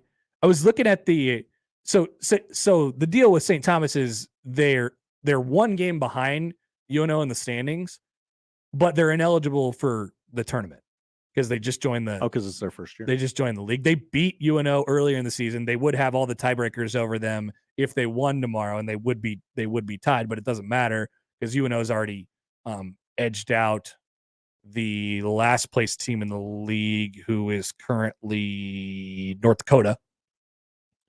So they already have them beat. So UNO's going to the conference tournament, and they get the unfortunate matchup with the 1 seed and undefeated in the Summit to this point, South Dakota State, next Saturday afternoon. Jackrabbits are due for a loss. I mean, shock the world. They are. I mean, overdue, I guess. Yeah. With an 18-0 league record. Probably going to be 19-0 if they can win in Kansas City tomorrow. What are they on bracketology? That's a good record. 4 losses. Or they're 17-0, going to be 18-0 if they win tomorrow. Yeah, 26-4. That's a great question. Where do they have them seeded wise? Ken Palm has that's a good number for a Summit League team. 70 on Ken Palm. They're a 12 seed on the latest bracketology released today. They would play the 5 seed Texas. Oh, love that. Out in Pittsburgh. If you're a Summit League team and you can get up to that 12 line, you're going to be a very, very sexy pick for an upset. Yeah. Would play the winner of Illinois Chattanooga in the second round. Yeah, if you're a South Dakota, if you're a Jacks fan, you're like, oh yeah, this feels really good. Because most of the time your Summit League teams are 14-15 in that range. It's a better low major conference, but it's still a low major conference that occupies some of those spots. Anyway, UNO is going to the Summit League tournament. They're going to try and get a win in St. Paul tomorrow. All right. We've put this off long enough. We got to talk about this college football playoff piece. And really the stupidity of it. That was really my takeaway from the entire deal from Nicole Auerbach, who wrote the story. Just the stupidity of why we ended up where we ended up. And is it that big of a deal in the long run? Are we probably still going to be expanding after 2026? Yes, but there is a reason why, or in 2026, probably. But there's a couple reasons why we didn't get that 2 years earlier. And the reasons are dumb. We'll explain them next year in 1620 The Zone. Live from the Host Coffee Studio, this is 1620 The Zone. The Zone Inbox is brought to you by Equitable Bank. We take banking personally. Email me, Connor Happer, with the Connor Happer Show at Connor, CONNOR, at 1620thezone.com. Send me your love, your hate, and maybe a few hot takes. The Zone Inbox, presented by Equitable Bank. Creighton Sports Update. This Sunday, the first 300 fans will receive a free white shirt for the Senior Day Whiteout as the Creighton women's basketball team hosts DePaul. Tip-off is set for 11 a.m. inside DJ Sokol Arena. Get your tickets today by going to Ticketmaster.com, GoCreighton.com/tickets, or stop by the Creighton ticket office located at the Ryan Athletic Center. 1620 The Zone proudly supports Creighton Athletics. Teachers influence and shape the future of society and transform lives for the better. The importance of a great teacher in a child's life cannot be overstated. Catholic schools currently have several teaching positions at 70 locations across Northeast Nebraska. So if you're ready to join us in the most noble of professions, building up great minds for generations to come, while also working in a welcoming and encouraging culture, we can't wait to meet you. Browse our current openings at lovemyschool.com/teach with us. Hey guys, it's the new year. Are you still struggling with erectile dysfunction? I've yet to meet anyone that enjoys timing those intimate moments around a pill. Well, now you don't have to. The advanced wave technology at Brookside Medical has been shown by Cambridge University and the Cleveland Clinic to restore and even regrow blood vessels. It can improve circulation and eliminate erectile dysfunction. No pills and no side effects. If you're ready to put a stop to your ED, call us in the next 2 minutes and you'll receive a consultation, assessment, and blood flow ultrasound free, plus a special gift that produces immediate results in the bedroom. You're going to love that. Trust me. This is a $600 value, free to callers now. 402-671-7777. That's 402-671-7777. Guys, get rid of your ED and get that spark back. Call Brookside Medical now to qualify. 402-671-7777. NRG Media, an equal opportunity employer, is dedicated to providing broad outreach for job vacancies at 1620 The Zone. We seek the help of local organizations in referring qualified applicants to 1620 The Zone. Organizations that wish to receive our vacancy information can contact us by emailing hromaha@nrgmedia.com or by calling 402-342-2000.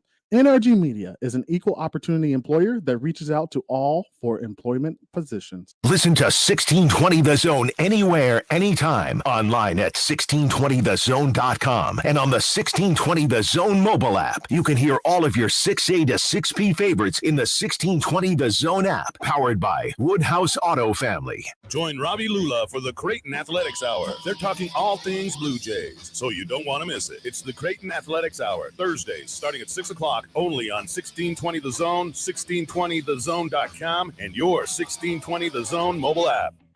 Mike Capel here, serial entrepreneur with words from another happy payroll customer. I've used it for a year now, and I've worried 0 time. I just enter in the time, it's calculated, and it's taken out of bank account, and it's just done. I love it. Visit us at patriotsoftware.com. Use promo code RADIO and get 2 months of payroll free. That's patriotsoftware.com. Accounting and payroll, keep your time and money. Shop Woodhouse Place Hyundai and Nissan, 144th and Giles. KOZN, Bellevue, Omaha, Council Bluffs.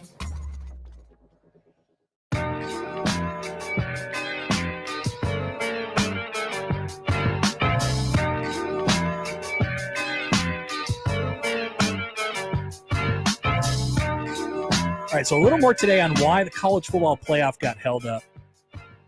From Nicole Auerbach of The Athletic. I retweeted it earlier.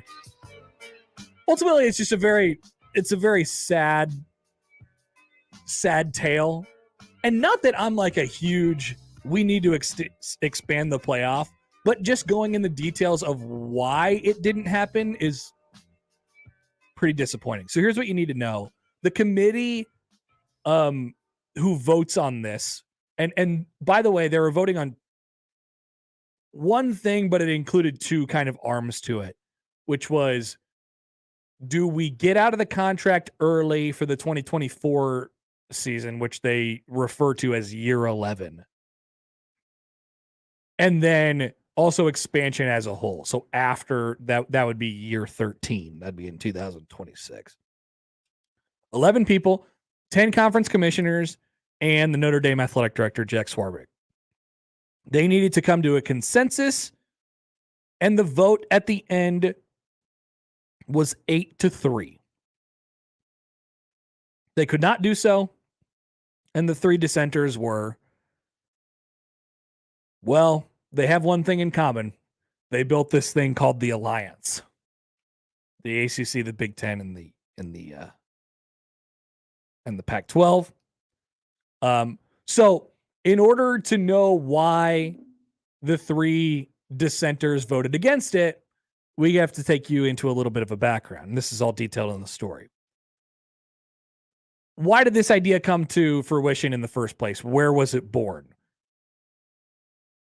SEC Commissioner Greg Sankey, the Notre Dame AD Jack Swarbrick, and the Big 12 Commissioner Bob Bowlesby, and the Mountain West Commissioner Craig Thompson, they were tasked with sifting through potential expansion plans as what's our format going to be when we expand. Ultimately, it was their responsibility to land on what they were going to land on, which was the 12-team format. That idea was arrived at by those 4 people. The SEC, the Big 12, the Mountain West, and Notre Dame. And there was a bit in the story about how the 3 commissioners that dissented, the ACC, the Pac-12, and the Big 10, partly because there was a fear that the SEC's involvement in expanding to the 12-team format, or coming up with that idea, was arrived at because the SEC commissioner, Greg Sankey, had like these ulterior motives. They didn't know what. They couldn't figure out for what, They just thought there has to be a reason why he wants this. And I, as the commissioner of the Big 12, or I'm sorry, the Big 10 or the Pac-12 or the ACC, I can tell you that I do not agree. Josh, would you like to chime in and tell me how stupid that sounds? I mean, that about covers it. It's pretty. I'm worried. I'm worried, Josh. I'm worried about your ulterior motives here, even though I don't know what they are. I don't like that you could have ulterior motives. If this is good for you, it can't be good for me. That was the thought process. Part of the thought process. A lot of posturing and a lot of turf defending against an idea that's going to get everyone more money. Correct. And it's not like, that 12 seed can really go on a run and win the whole thing. Yep. No, it's still 4 teams that can win this thing. Yep. By the way, this idea, this 12-team format that was born from the committee that sifted through all the options, SEC, Big 12, Mountain West, and Notre Dame, this may have been adopted if not for a line in the sand happening. And that was Texas and Oklahoma joining the SEC. It, quote, changed the temperament because the commissioners began to wonder if the SEC had ulterior motives. They thought to themselves, well, they just got Texas and Oklahoma. What are they up to? I don't know what they're up to, but what are they up to? I don't like it. And then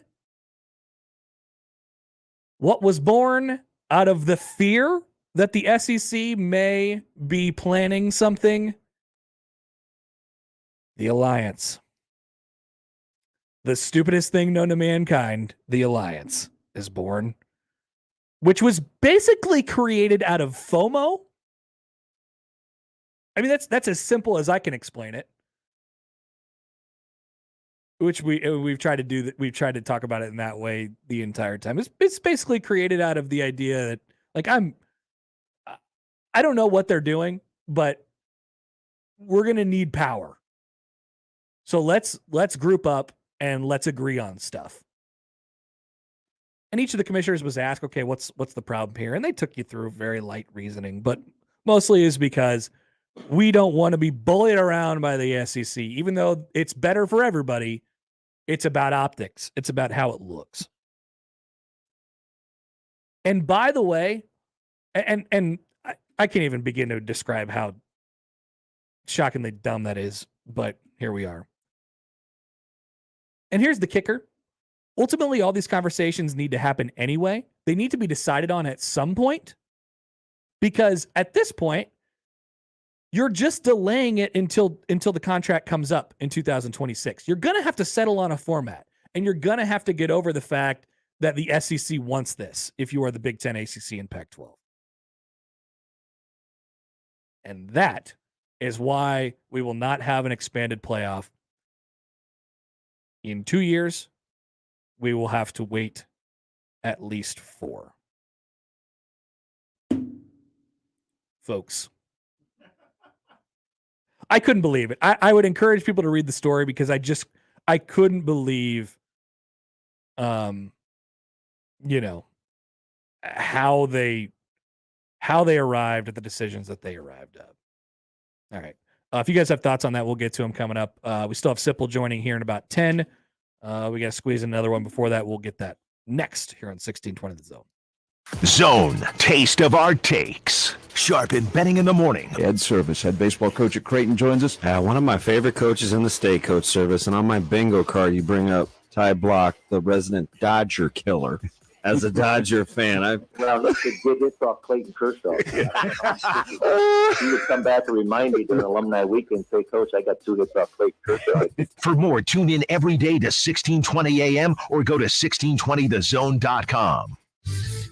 Your Omaha area forecast from the Godfather's Pizza Weather Center and KETV Newswatch 7 on 1620 The Zone. Bright and brisk this afternoon with a high near 25 degrees in Omaha, but still feeling like the teens to lower 20s with light winds. Clear tonight and cold. Low near 13, but feeling like about 0 to 5 degrees thanks to wind chill. Heading into the weekend, temperatures are bouncing back to the 40s and 50s with plenty of sunshine. I'm meteorologist Caitlin Harvey with KTV Newswatch 7. Many people go back to the dealership out of habit or because they think the dealer is the only one who knows how to fix their car. At Omaha Car Care, we offer a better option. We have ASE certified technicians, the technology to service any vehicle, and free loaner cars. The dealer will sell you a package of services. We'll provide the service you want for your car as your trusted partner. I'm Rick Betker, owner of Omaha Car Care, and we'll be along for the ride. Get your Fernando's fix at 2 locations in Omaha for the best Mexican food, 70th in the Pacific and 114th in Dodge. Made fresh your way. You can even hear the fajitas sizzling, and you can also hear the fun of happy hour Monday through Thursday, 3 to 5 p.m. The $10 taco basket, $2 off nachos, discounts off drinks, and always the home of the $6 margaritas at Fernando's, 70th in the Pacific, 114th in Dodge, and now the new home of the 1620 The Zone beer at 75th in the Pacific. It's Fernando's, online at fernandosomaha.com. This is it, the final weekend to save during 42 Degrees annual winter sale, and here are the deals you don't want to miss. Let's start with our premium Kratom's, starting at $19.99. Look for CBDs. We have a complete line from $12.99. If you're looking for just the right pipe, it's buy one, get one at 50% off. So if you're looking for great service, the most knowledgeable and friendly staff, then 42 Degrees is the place to shop and save during our annual winter sale. Buy your mom's house. Nicotine is an addictive chemical. OSA Crusaders tryouts begin this Sunday and continue through March. Enhance your athletes' love for the game with OSA's top-notch facilities and coaching staff. OSA places a major emphasis on age-appropriate skill development through cutting-edge trends, and OSA athletes have fun learning the game the right way. Take your athlete to the next level and give them an experience that is second to none. Check out their website at omahasportsacademy.com. OSA Crusaders, earn your right.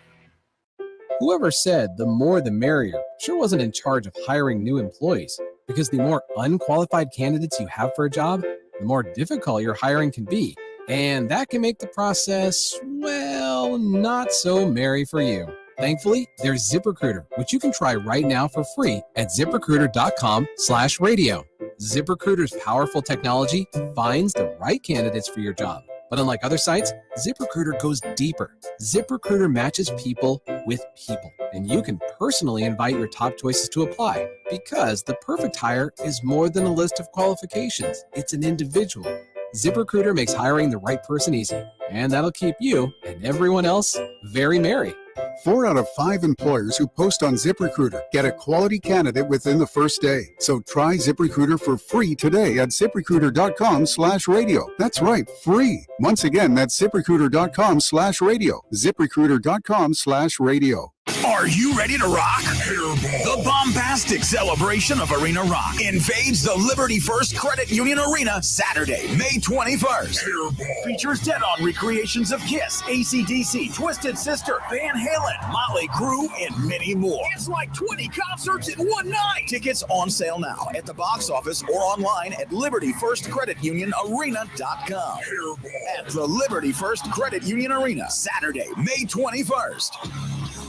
Pandemic-impacted homeowners may be at risk of losing their homes, which is why the state of Nebraska is providing relief through the Homeowner Assistance Fund. Qualified homeowners can receive up to $30,000 in assistance for past due mortgage payments, past due real estate taxes, HOA dues, and homeowners or flood insurance. Funds will be distributed until they run out, and they do not need to be paid back. View qualifications and apply today at NebraskaHAF.com. That's NebraskaHAF.com. Howdy, Greg Wagner joining you from the Nebraska Game and Parks Commission. Time now for another Nebraska Outdoor Update.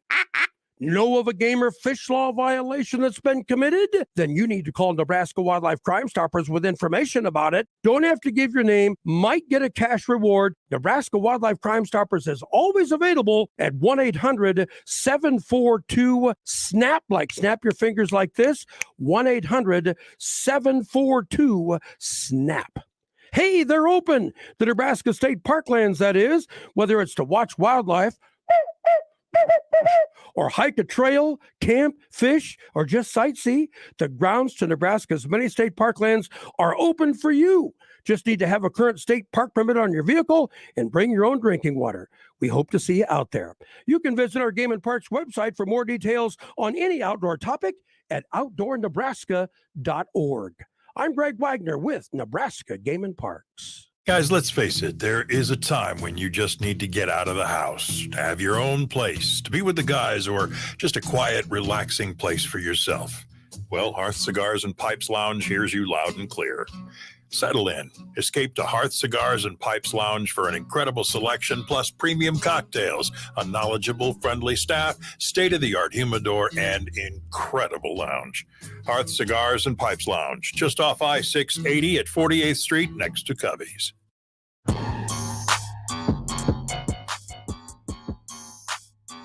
right, back here on the Connor Happer Show on 1620 The Zone. Everybody's having a good Friday. That's probably a good time to go to grab a 1620 The beer. Alex Gordon's trying to compete with us. He's trying to get in the beer game. I think Boulevard's doing a Alex's Golden Ale. So he's got his own beer now too, just like us. Alex Gordon joining the beer game. But let's pivot over to Steve Sipple from the Lincoln Journal-Star, who joins us now on the show. Sipple, thanks for coming on. How are you? I'm fine. How are things in Omaha, central Omaha? That's where you're at, right? Yeah, it's the. Do you know the neighborhoods? It's in the Dundee area. Yeah, I know Dundee very well. Yes, of course. Yeah, well, that's where we're at. Central Omaha, Dundee, sure. All right, Sipple, you tweeted last night that you said Fred is living a very blessed life, which is he gets to hang around another year. What was your kind of initial thought when that was announced last night? Oh, I mean, it's, you know what? My initial thought about everything about this situation is it's really pretty complex. I regard it with a degree of cynicism that's it's really nobody's fault. It's just that, coaches are highly paid. We've known that. It's been that way for several years. I think the unfortunate thing is the cynicism that results. Like you can actually have 3 straight 20-loss seasons, the first 20-loss seasons in program history, and not really. I mean, okay, what was my first reaction? Man, he didn't get hit very hard at all. Yeah. I mean, I don't even know if his wife will notice the paychecks. That they're much different at all. Yeah, 3.5 to 3.25. Yeah, I don't think so. Yeah, I would say that the buyout goes from $15 million to $11. Not a big hit. Still a lofty buyout, and this is all the result of the previous administration setting up Fred really well. I mean, Fred had all the leverage in these negotiations. Not all of it, but he went in with this. I mean, I'll tell you what I would go in with. Hey, the worst thing that's going to happen to me, honey, is we're walking out of here with $18.5 million. Mm-hmm. All right. That's the worst. That's the absolute worst thing. And that's, again, that's just been set up. That was set up during the previous administration. That's set up, if you want to take the long view, just the way that's just college athletics. So, yeah, that's the way I size it all up. From the money perspective, and that's what's been focused on over the last 18 hours here since the announcement came out, and that makes sense, and that was one of the bigger things hanging over when we talked about whether or not to do it in the lead up to it. But what sense did you get? Have you gotten that from a basketball perspective or a program perspective, and the plan and where they go next from here? Obviously, changes need to be made. they know that. That seems like it was made clear. Where do you think that heads? Well, it's hard to say. I should say me and Chris Vasnet just sat down with Trev Alberts. Just got out of the meeting, about an hour-long meeting. And Trev, he's not comfortable sharing Fred's vision. That's Fred's vision. And he's, Trev was essentially said that's something you should talk to Fred about. I don't know. I mean, I don't know exactly what it entails. It's hard to say. Will there be staff changes?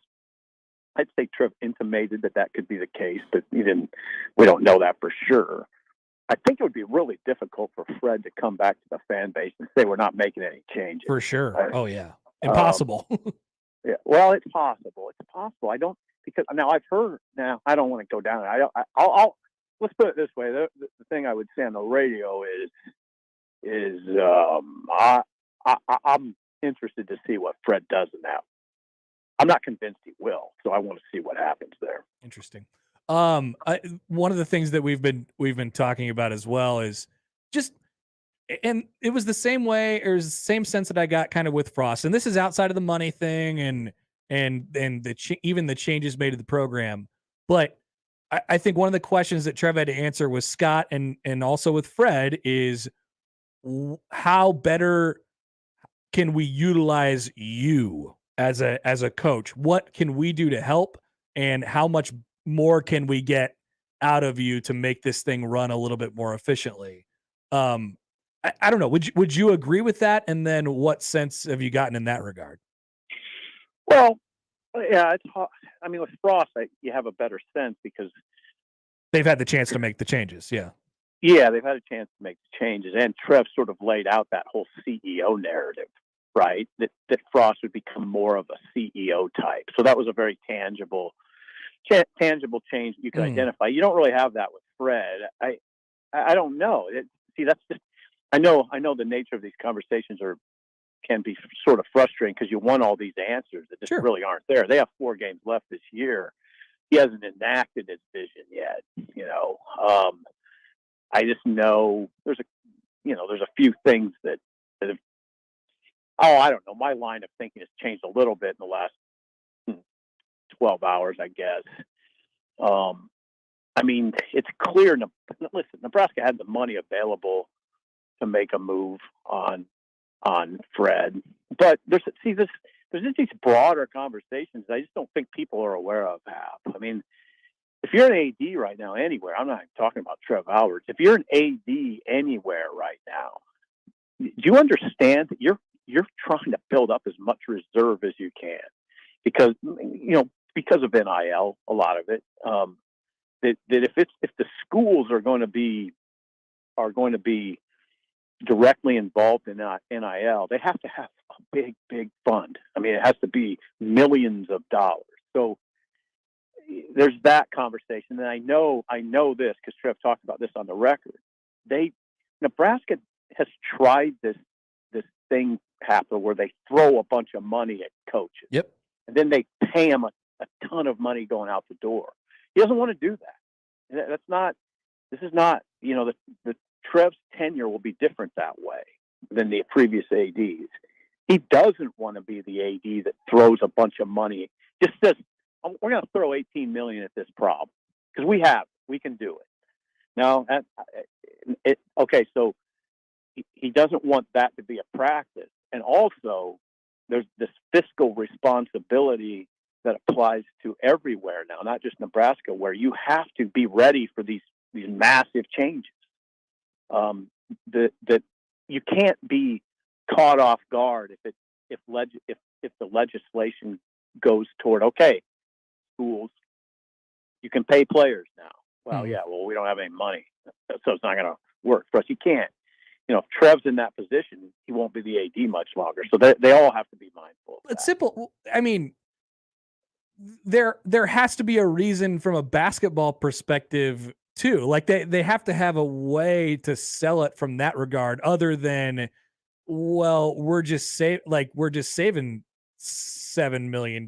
Like, right? It comes down. Yeah, you're right. I mean, it's hard though. It's hard to verbalize that because of the record. But it comes down to having some faith in Fred, and that Fred will tell you, look, when I came here, it was an 8-year plan. A lot of the reason Fred came here was because he had a long runway. Now this is just 3 years. I mean, he had an 8-year deal basically.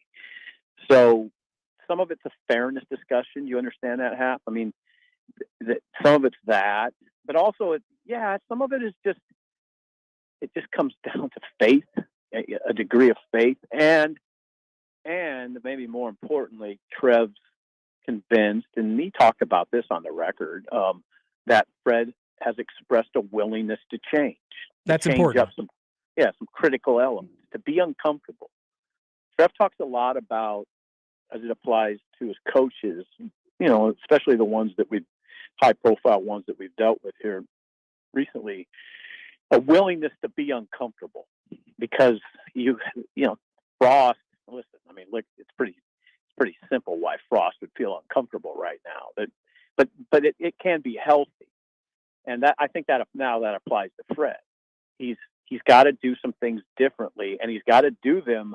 He's got to enact these changes fast, because he's got to win at some degree next year. We don't know what it is, because Trev won't. He doesn't want to talk about the metrics. What has to happen, and I think that makes sense.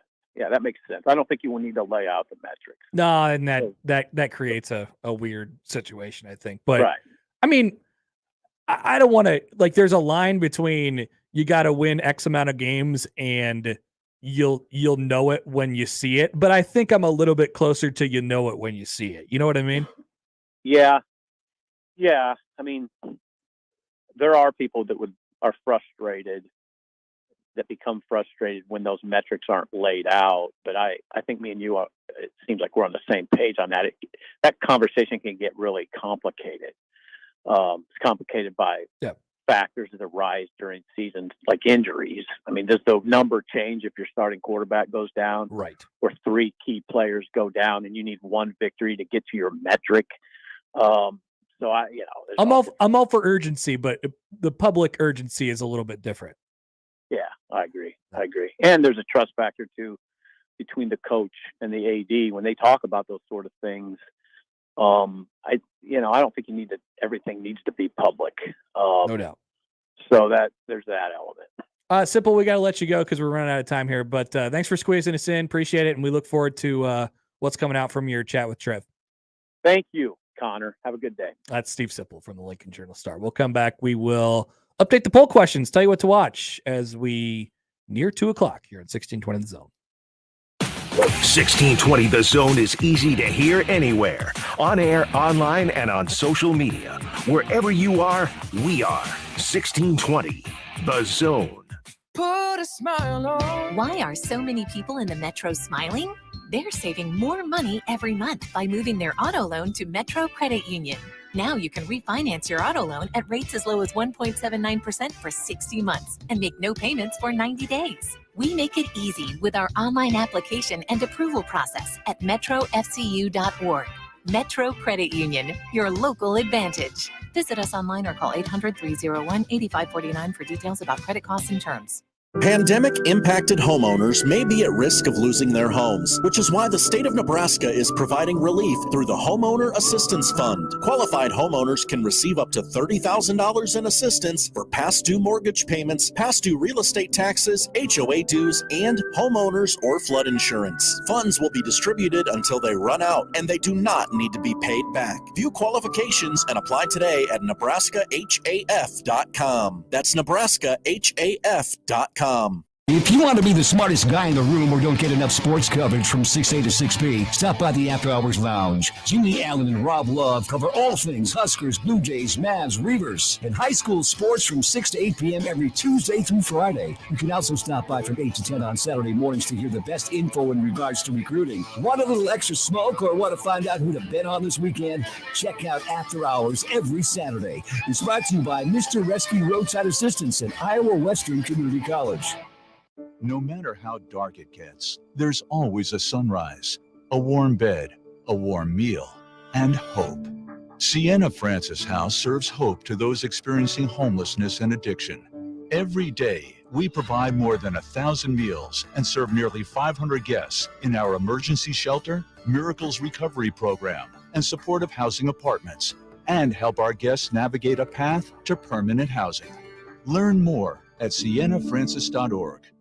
It hit me like a ton of bricks. I'm like, I never smoked a cigarette. How in the hell did I get lung cancer? I don't smoke. I've never smoked. So I started Googling. One word just kept coming up, like it was in bold and red, and it was radon. Radon is the number 2 cause of lung cancer. Well, you don't know if it's in your home. You got to test. You can't see it. You can't taste it. You can't smell it. What's your level? Radon Defense Midwest can help. Visit radonradio.com for a special offer. That's radonradio.com. Make the right call, fans. The rooferees at John Higgins Weather Guard. Friends don't let friends work out alone. Hi, I'm Rodney Stephen, owner of Genesis Health Clubs. How good does it feel to share a new restaurant or a new movie with a friend? They get to enjoy something new, and you get the joy of sharing it. Fitness is no different. For a limited time at Genesis Health Club, join month to month with no enrollment fee and get an unlimited guest pass so you can bring a friend every time you work out. Hurry, just 3 days left. No contract, no enrollment fee, and bring a friend for free. You'll have the VIP golden ticket to get your friends, family, or even coworkers into Genesis Health Clubs for absolutely free every time you work out. But beyond helping a friend with better health, you also get accountability, which means they are counting on you and you are counting on them to make sure you both hit your fitness goals. No contracts, no enrollment fee, and bring a friend for free. Come into the club or join online. It only takes a few minutes. 3 days left. Go to genesishealthclubs.com for no contracts, no enrollment fee, and bring a friend for free.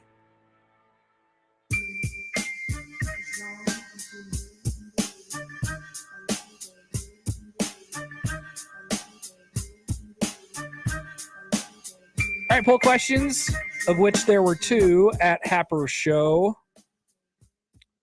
Would you watch Connor Happer's theoretical Hank the Tank movie, where our large bear friend has been wronged and framed? He is nearly euthanized before a call saves his life. Stay of execution. You got the wrong guy. That would be in the trailer, by the way. It was my ex-wife. 73% said yes. Ooh, okay. How about that? Let's take that data to some investors this weekend. That's probably a good enough percentage to move this up. And was The Revenant a bad movie? 64% said no, and they're wrong / haven't seen it. It's okay. Leonardo DiCaprio was in it, and it was a very popular movie, but it was bad. We can admit that. Yeah. We've had years time now. We could talk about it. It was bad. During the awards circuit, we all had to say it was good so that Leo could get that Oscar that had eluded him, but he got it. Yep. Can't take it away. And the fact that we forgot about it should probably tell you something. Exactly. And both of our poll questions today revolved around bears, and I like it. Josh, what are we watching this weekend? We are going to watch Nebraska ball tonight, 8 o'clock. Sure. Take a nap if you have to. FS1, number 25, Iowa at Nebraska. Will they be invigorated on senior night? Win one for the Gipper? Yeah. We'll see. I guess. I guess we'll find out. Couple games tomorrow. Number 6, Kentucky at number 18, Arkansas. Battle of ranked teams in the SEC. And the top 2 teams in the Big 12 square off tomorrow in Waco. Number 5, Kansas at number 10, Baylor, 7 o'clock, ESPN. There, a lot of people like the show Vikings. I've never seen it. No. But there's a sequel series premiering on Netflix this weekend. Takes place a full century after the original show. So to the Vikings fans out there, Skol, I guess. Skol, as they say. Screen Actors Guild Awards, Sunday night, 7 o'clock, TNT and TBS. Actors giving actors awards. Americans love that, right? Right? No? Big sad guy. A couple movies to watch this weekend. Tonight, 6 o'clock, TNT, Rogue One, A Star Wars Story. Group of heroes band together to steal the plans for the Death Star in one of the better Star Wars offshoots. And more serious fare Sunday night, 7 o'clock. Malcolm X on Turner Classic Movies, unedited, commercial-free. Oh. One of Denzel Washington's best performances in the Spike Lee classic. Very, very nice. That's what to watch this week. That's what we will be watching. We'll see what pops up over the weekend. Thanks for tuning in. All the stuff's up on the Radio Replay page. We are done for today. Podcast dropping this afternoon. Yeah. You're going to get to find out which movie we're watching this week / next week. And I'm excited for it.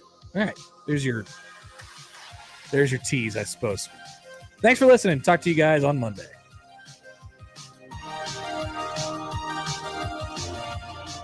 Live from the Host Coffee Studio, this is 16.